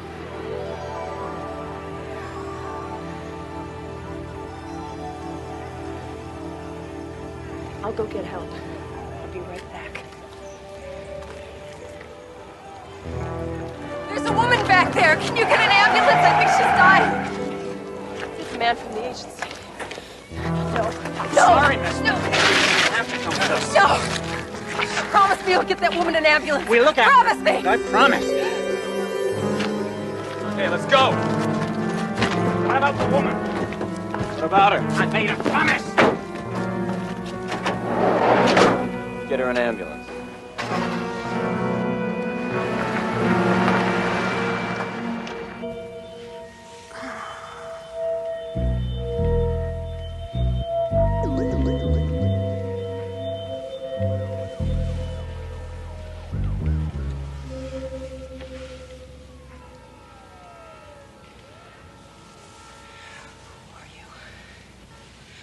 Why are you doing this to me? Call us concerned citizens, Miss McNeil. We're part of a group not quite sanctioned by our government, but then not entirely denied either. We play hide and seek. We seek out people like you, your kind. What kind is that? Well, that's what we've brought you here to determine. Who are you, Miss McNeil? Really? I've heard that you claim not to know who you were in your previous lives. You must understand that that's quite irregular. It's utterly unheard of. And we can find no documentation on you. No identity papers, no place of residence. It's as if you did not exist. And if you do not exist, then no one will miss you. So you see, it's in your best interest to cooperate with us. What are you trying to hide? Who were you in your previous lives? I told you, I don't remember. Remember? Remember what? Names? Places? Body counts? Have you been to Moscow lately? Guyana? Uganda? What names did you go by in your past lives? The Borgias? Attila the Hun? Lady Macbeth? We can run down the whole bloody litany if you like, if it helps to jog your failing memory. Haven't seen our friend Adolf in a while. Could there be a little Führer hiding in there? Leave me alone. You could be telling the truth. If she is, and she's the one we're Not looking in for. front of her. If she's telling the truth, we're going to find out soon enough.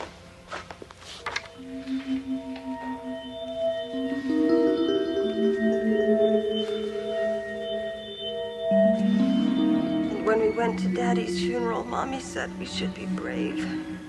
I wore my new blue dress, and I read a poem that I wrote myself.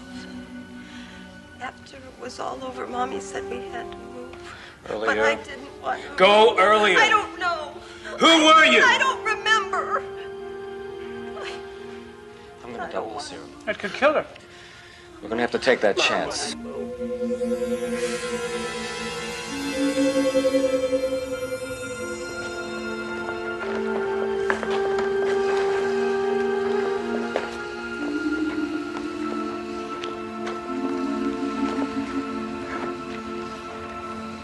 Welcome back, Miss McNeil.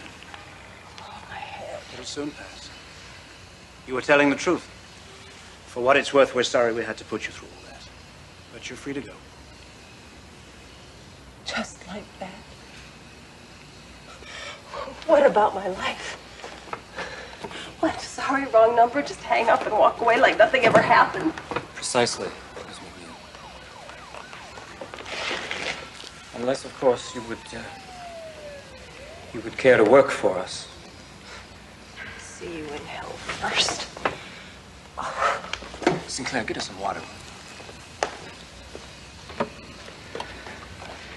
We're offering you a very rare chance, Miss McNeil, to go from a prisoner to a savior. You are a healer. We ask you to help us heal. We want you to help us forget. Forget who and what and where we were. You're out of your mind. Perhaps I am. Maybe we all are. Look around you. Did you smell the madness out there? It gets worse with every generation. You can smell the death that we needn't fear because we come back, but which is with us from the cradle to the grave. Think of dying and then the new agony of rebirth, and you remember it all, Miss McNeil. We're so busy avenging the past that we lose the present. That's the world we live in. That's the waking horror that's our everyday existence. What can I do to help you? You have a gift. We need you to teach us that gift. We need you to help us let the past be swallowed by silence. No more carrying grudges across the centuries. No more longing for days and lives past. Just the moment. And the thrill of making this life as good as it can be. We've waited so long for you, Miss McNeil. If we were harsh, it was out of fear and hope. When we first met, I knew you wanted to help people. We're giving you the greatest opportunity that's ever been given to a person. Help us, Miss McNeil. Help us to forget.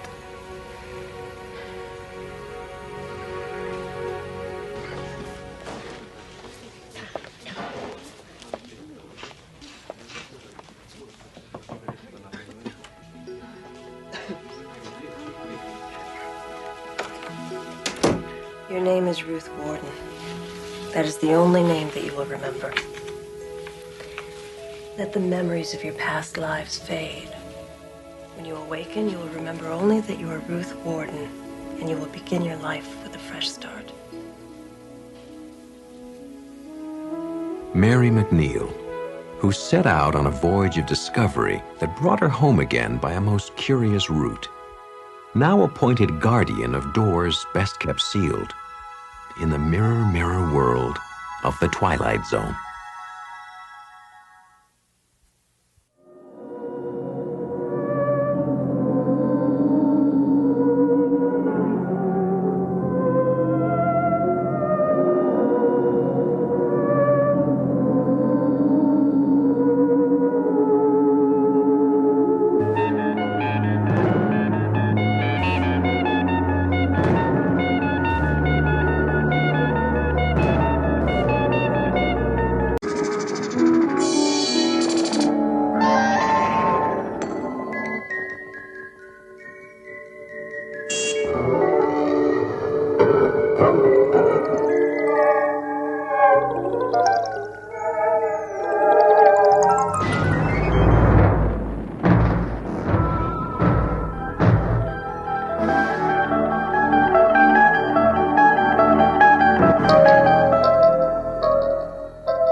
Norman Blaine, whose greatest fear is that if he were to vanish from the earth tomorrow, no one would notice, or mourn, or question, and whose greatest sadness is the realization that he is probably right.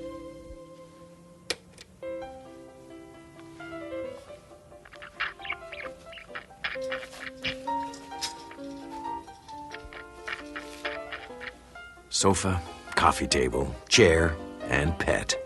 Solitary decorations in a life noted chiefly for its isolation.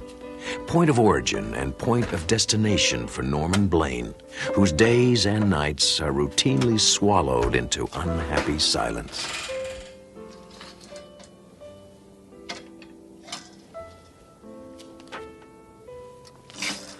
Hi, Bob. Hi, Linda. You going out tonight? No, I'm going to court tomorrow. Oh, great, Bob. They're going to let you practice again. No, it's alimony court, Mike. My wife's suing me for $1,000 because she says the cat needs daycare. Oh, alimony. You see, Linda, I hadn't even thought about alimony. Ludwig van Beethoven, Claude Debussy, Tchaikovsky, and Ravel. Finally, a collection of your all-time favorite classical hits. Remember this one? Or this haunting melody? Music whose beauty never fades. All on one album in a unique offer. Only a limited number of these special edition sets will be made available to the public. So, call 555-4221 and order Classic Edition Volume 1 while supplies last. For your album, cassette, or CD, call 555-4221. Operators standing by 24 hours a day. Moments to remember for all time.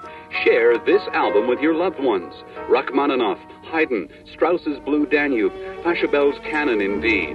You'll be glad.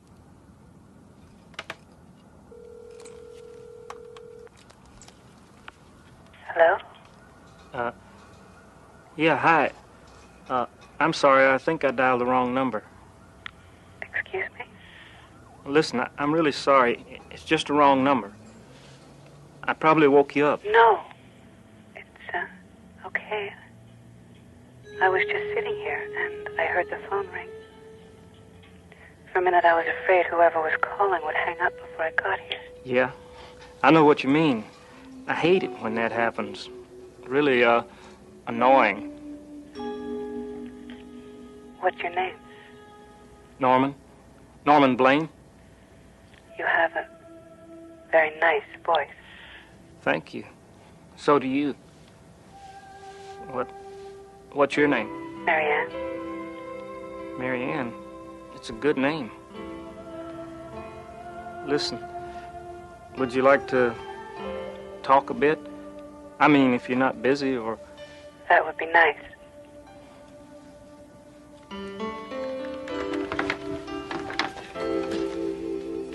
So, where was I? Talking to some strange woman for an hour. Hour and a half. That's the amazing thing about it. It wasn't like she was a stranger at all. It was, I don't know, special somehow. She was a little nervous at first, but after a while she started talking, I started talking, like we were old friends. Next thing I knew, it was... It was an hour and a half later. Exactly. She was friendly and fun. God, I hadn't had that much fun in ages. Now I don't know what to do next. I mean, she said I could call her back tonight after 7. I guess she works late. But I'd really like to meet her.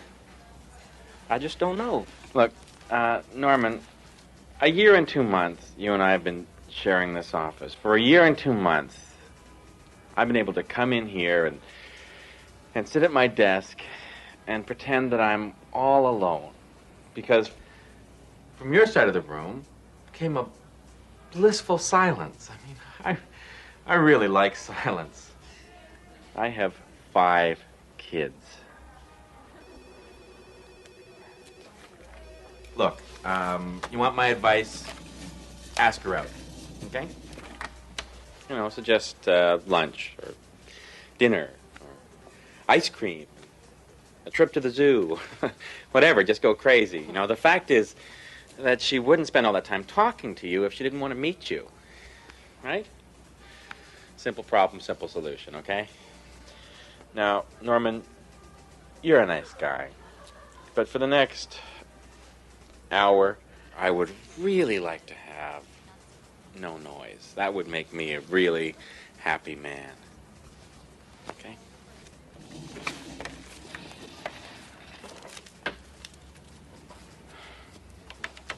Well, thanks for listening anyway. That was a noise.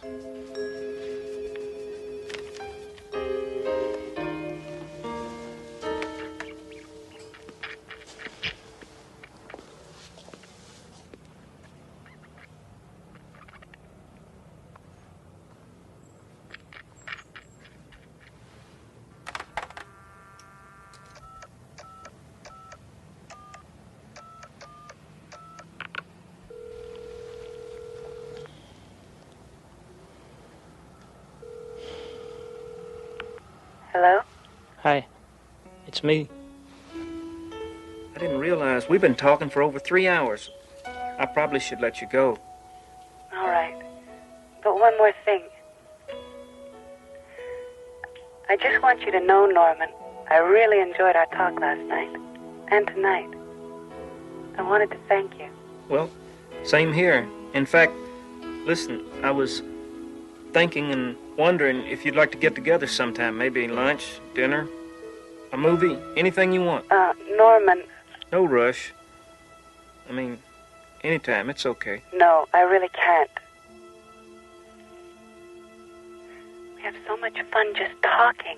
Why do we have to change it? Can't we just leave it at this? Well, sure.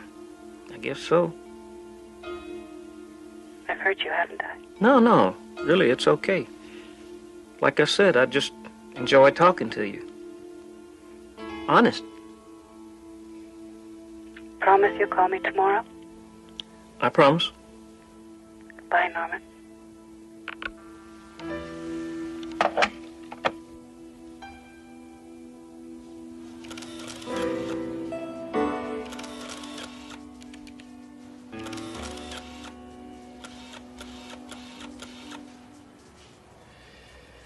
Okay, Norman, give. What?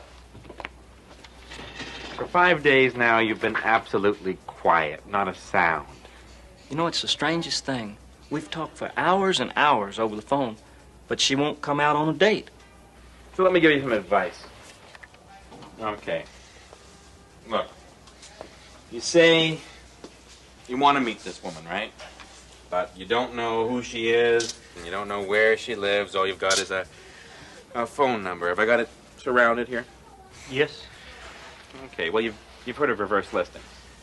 Like, you phone the operator, you tell her you've got this number, you think it's the right one, you know, you say it's an emergency or something, and you get the operator to tell you the address that goes with that number. And once you've got the address, You cruise by and you just run into her by accident. Okay? After that, you're on your own. All right, now, can we have some quiet around here? I'd rather. What is it?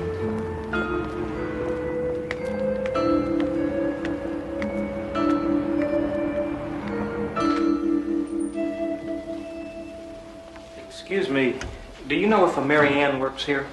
Mary Ann. Would you know her last name? I'm sorry, I don't. She could be one of our interns. Interns. Volunteer workers. Who would I check with? You could ask the director, but she's out for lunch. Why don't you come back in an hour? Thank you very much. May I look around? Of course.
I see you're admiring the sculpture.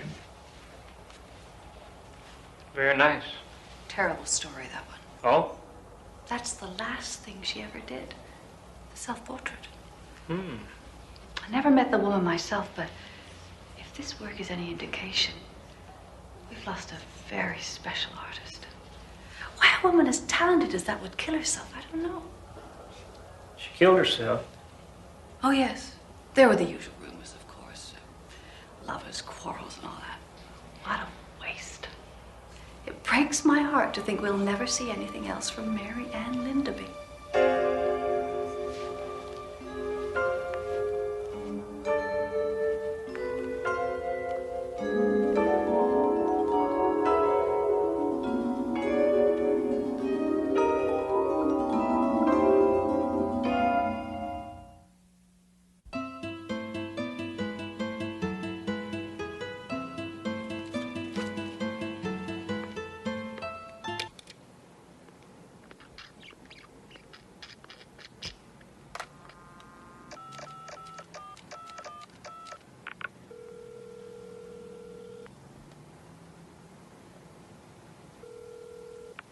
Hello, Norman.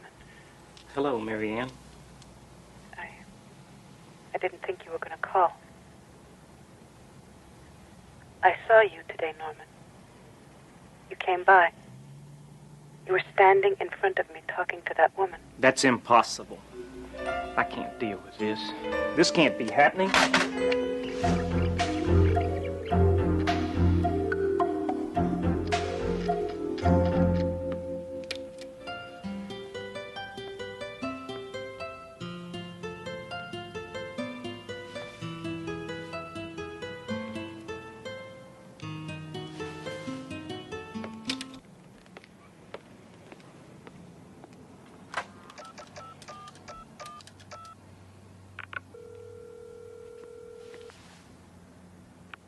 Hello?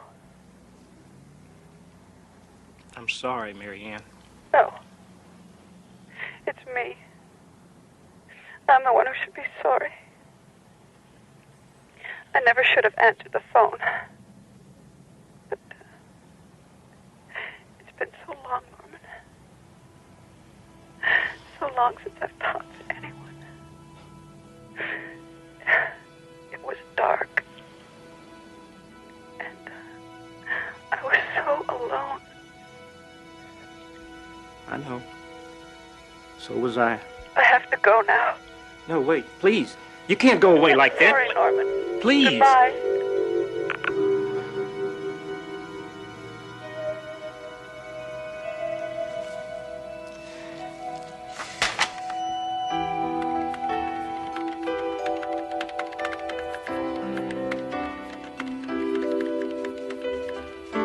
to lunch now. Be back in an hour.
You were the only one that ever made me feel I was wanted.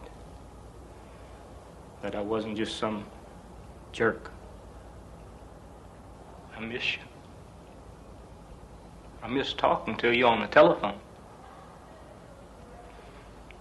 It was the only thing I had to look forward to when I came home.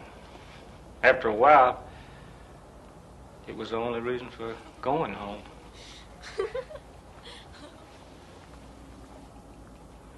Don't you understand?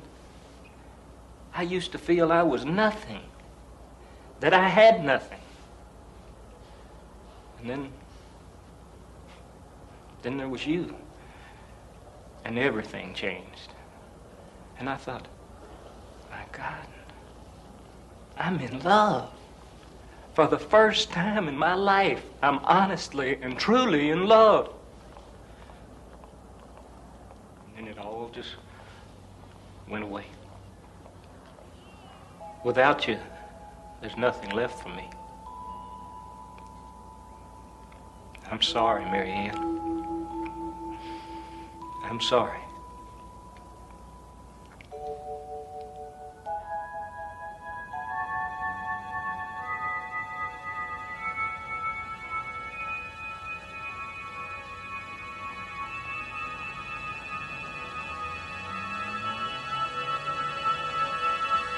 Excuse me.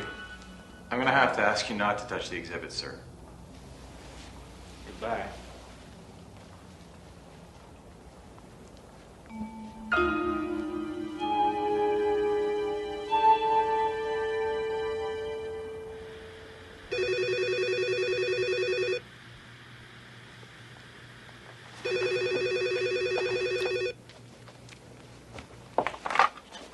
Hello? Norman? Mary Ann. It was so hard to call you. It's dark here. So dark. I heard what you said about there being nothing left for you. It scares me. It's what I said when I was so lonely and hurt. And I couldn't make the pain go away. It just stayed with me so long and so hard. And I couldn't take it anymore. I love you, Mary Ann. No, please. I do, and I'm sorry. I didn't think it would happen. I didn't expect it, ever. But I can't help it. I love you.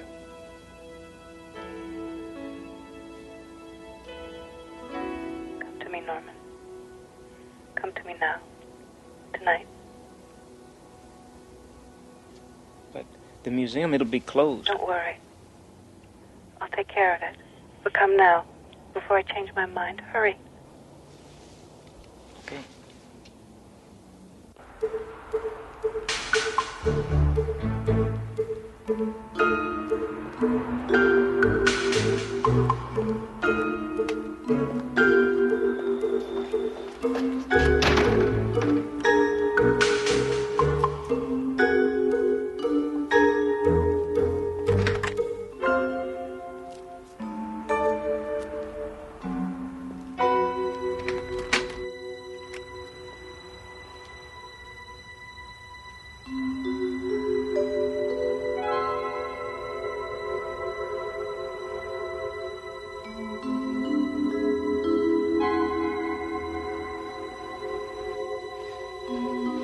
Marianne? It's been so long since anyone's told me they loved me.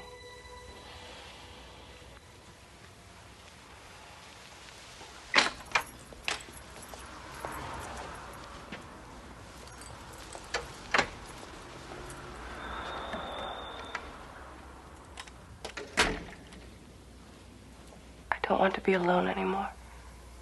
Stay with me. Please. Forever.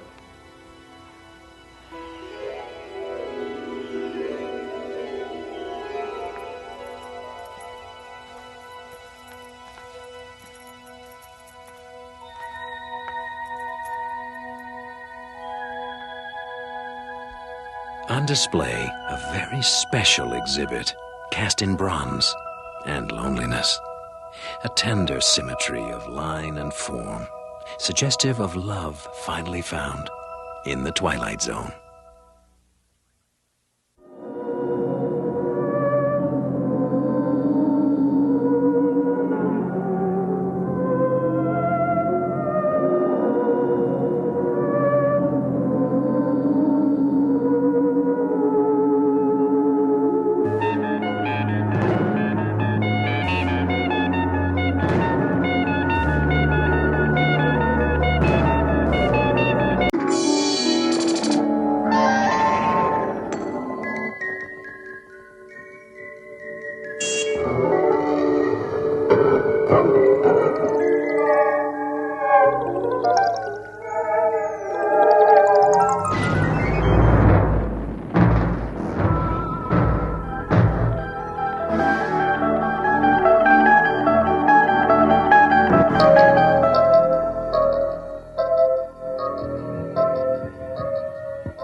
Not so very long ago, before computerized toys and cathode rayed characters did our speaking and thinking for us, one of a storyteller's most important tools was imagination. The imagination of an audience.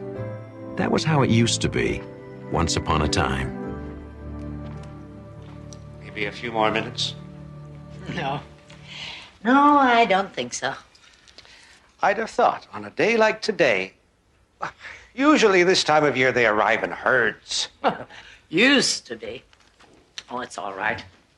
It's easier to say goodbye when there's no one to say it to. Maybe if we'd publicized it more. I'm afraid that my little books don't have much to say to the video generation. But a good story never becomes obsolete. Maybe a good story, but not the storyteller. Oh, nonsense. Well, we'll miss you at any rate. When does your house go on the market? Next week. Oh, I suppose I should be looking forward to it. My sister tells me that Arizona is very good for aching joints. Is story hour over? No, you haven't missed a thing. Oh, good. I'm looking for Hallie Parker. I'm Hallie Parker. Oh, great. I'm Nancy Harris. It's very nice to meet you. It's nice to meet you. Well, what can I do for you? You are a bit older than my usual group. No, well, actually, I'm here to ask a favor. Would you sign this for me? For my son. He loves all of your books, but this one is his favorite. He's read it 1,000 times. I'd be happy to. Have a pen? Oh, sure. It's a surprise for him? Sort of. He can't come himself. He's not feeling very well. It's too bad. Say, how about I bring it to him myself? Oh, you don't have to do that. Oh, I'd be happy to. Are you sure? Write down your address and your phone number, and I can bring it this afternoon. Oh, he'd be thrilled. Thanks, Miss Parker. I can't tell you how much this means to me. To Brian. I'll see you this afternoon, then, eh? Yes, thank you. Bye. His room is right down here. Brian, there's someone here to see you. Well, so you're my #1 fan.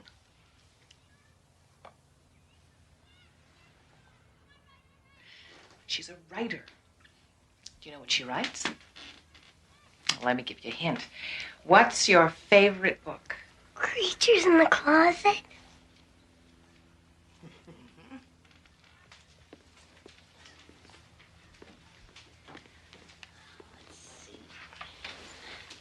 Can you read that?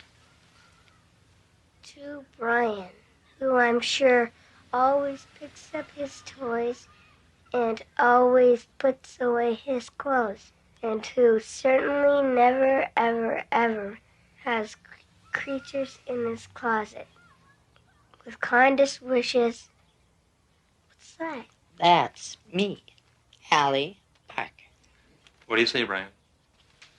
Gosh, thanks, Miss Parker. You're very welcome. Want me to read you a story? I can read. Of course you can. What would you like to read to me? You can if you want.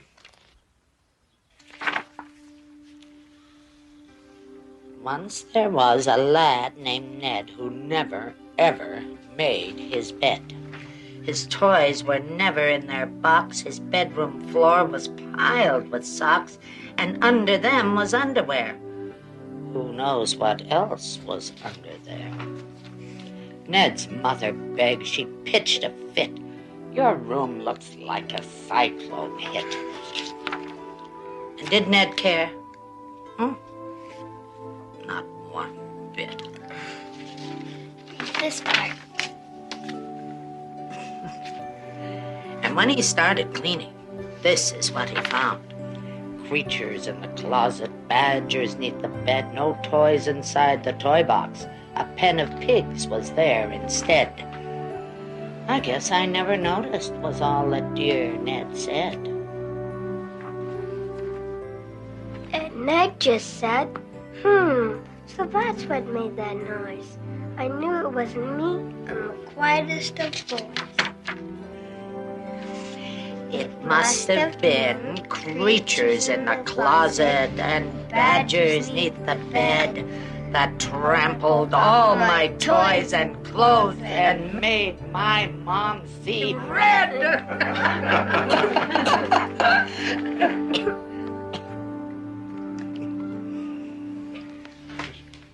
He has to go to sleep now.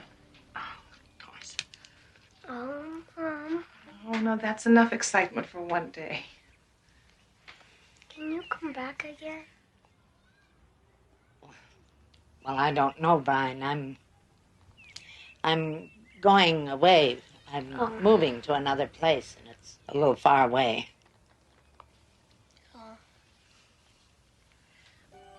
But we'll see. Okay, bye, Miss Parker. Bye, Brian. Now, you get well real quick.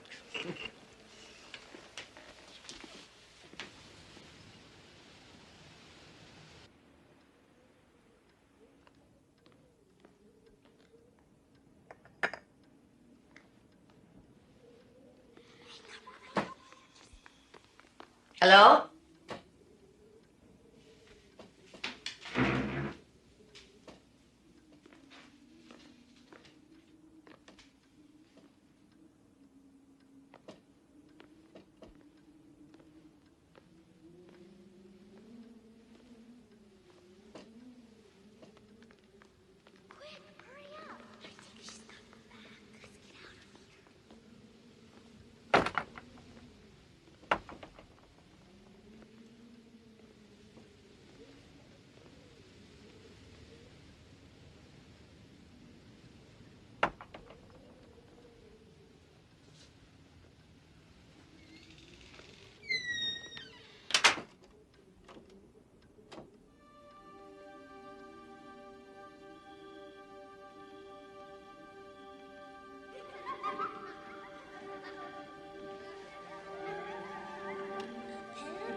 almost there.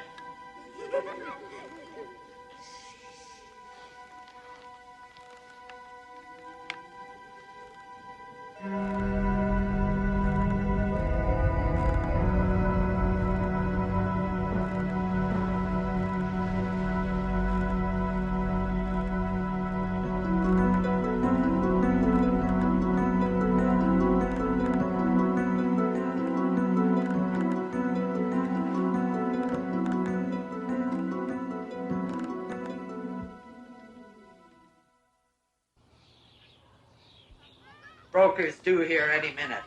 Young couple. She says they're looking for a fixer-upper. Okay, I guess. The neighborhood children are pulling all kinds of tricks on me, and I... No, Ellen, it isn't. Phoenix does not have a corner on the nice weather department, you know. Yes, I'll talk to you this weekend. Yes, bye.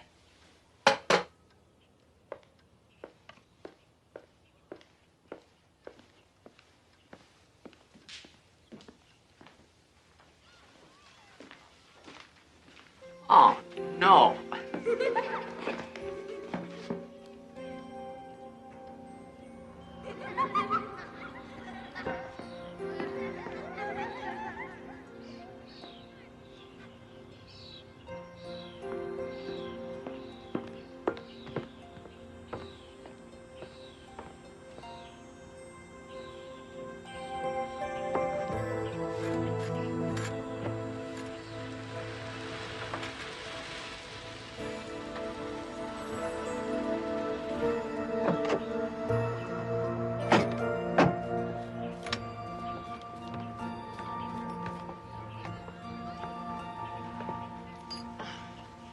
Hello.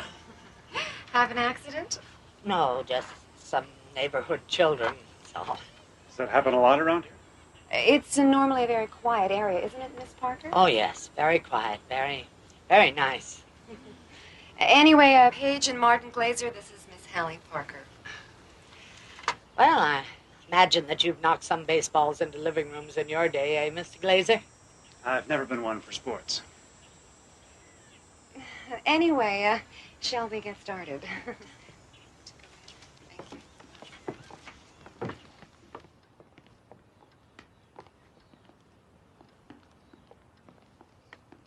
Solid oak.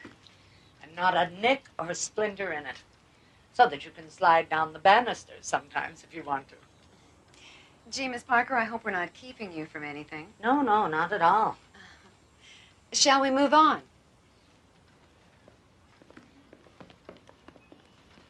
The rooms seem rather closed in.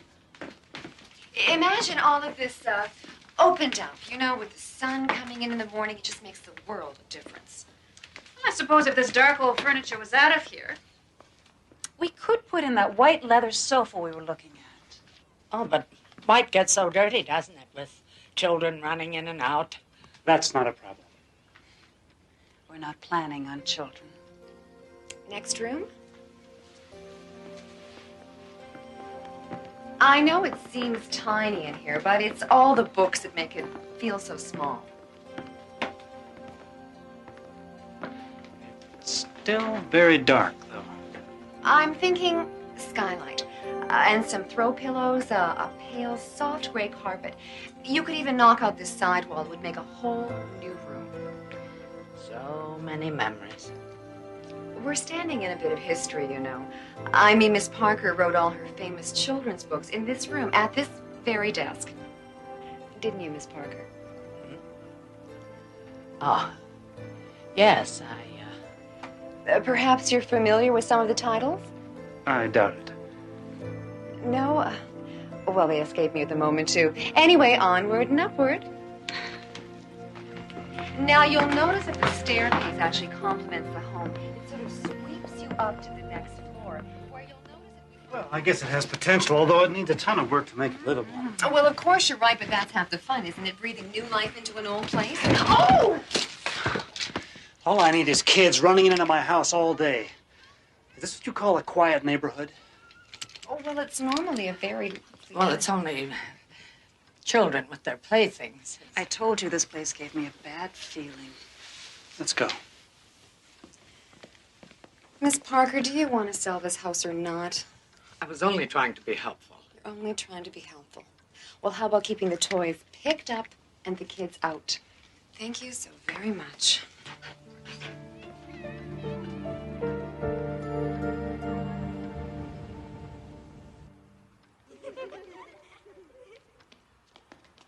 Who's there?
Hello? Mrs. Harris, this is Hallie Parker. Hallie Parker? You remember I came by to see Brian last week. Oh, yes, of course. Oh, I'm sorry to bother you so late, but I thought that you'd want me to call. I've had some trouble with pranks from the neighborhood children. Maybe some of them go to school with Brian. I don't know, but one of them has taken his book. What are you talking about? The book that I autographed for him. Miss Parker, Brian's dead.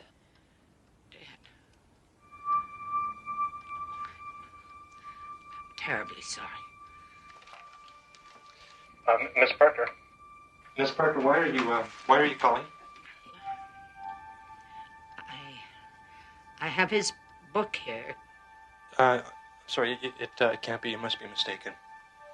Miss Parker, the funeral was this morning, and we left the book with him. It was his favorite, and we figured he would like that. His book? Miss Parker, I'm sorry, this is not the kind of call.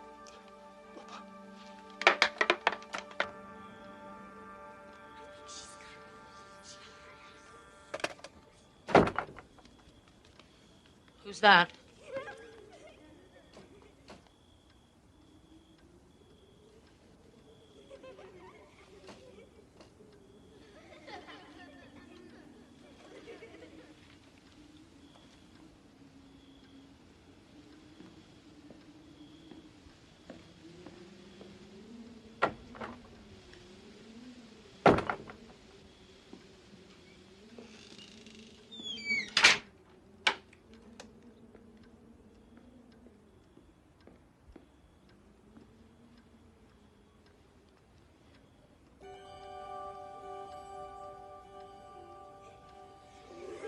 All right, children, where are you?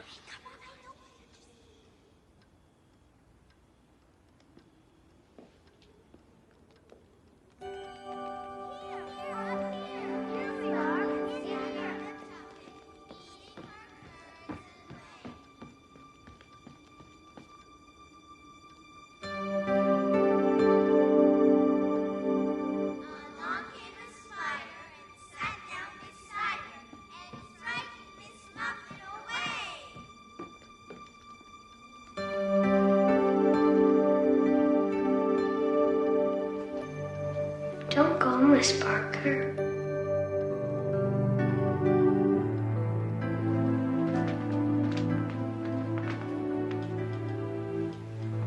Brian?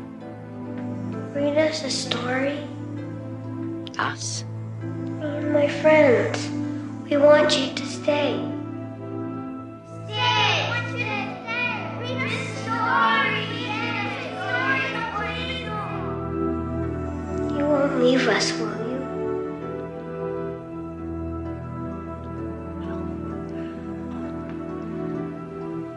Of course not.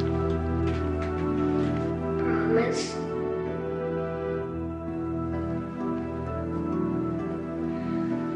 I promise.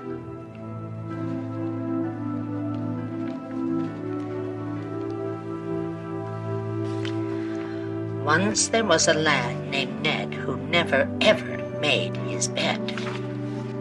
His toys were never in their box. His bedroom floor was piled with socks, and under them was underwear. Who knows what else was under there? Ned's mother begged. She pitched a fit. Your room looks like a cyclone hit. And did Ned care? Not one bit. And when he started cleaning, this is what he found. Creatures in the closet, badgers neath the bed, no toys inside the toy box. There was an old woman, a page in a book, mere phrases and words at which no one would look. But a tale worth telling has a life of its own, happily ever after, in the Twilight Zone.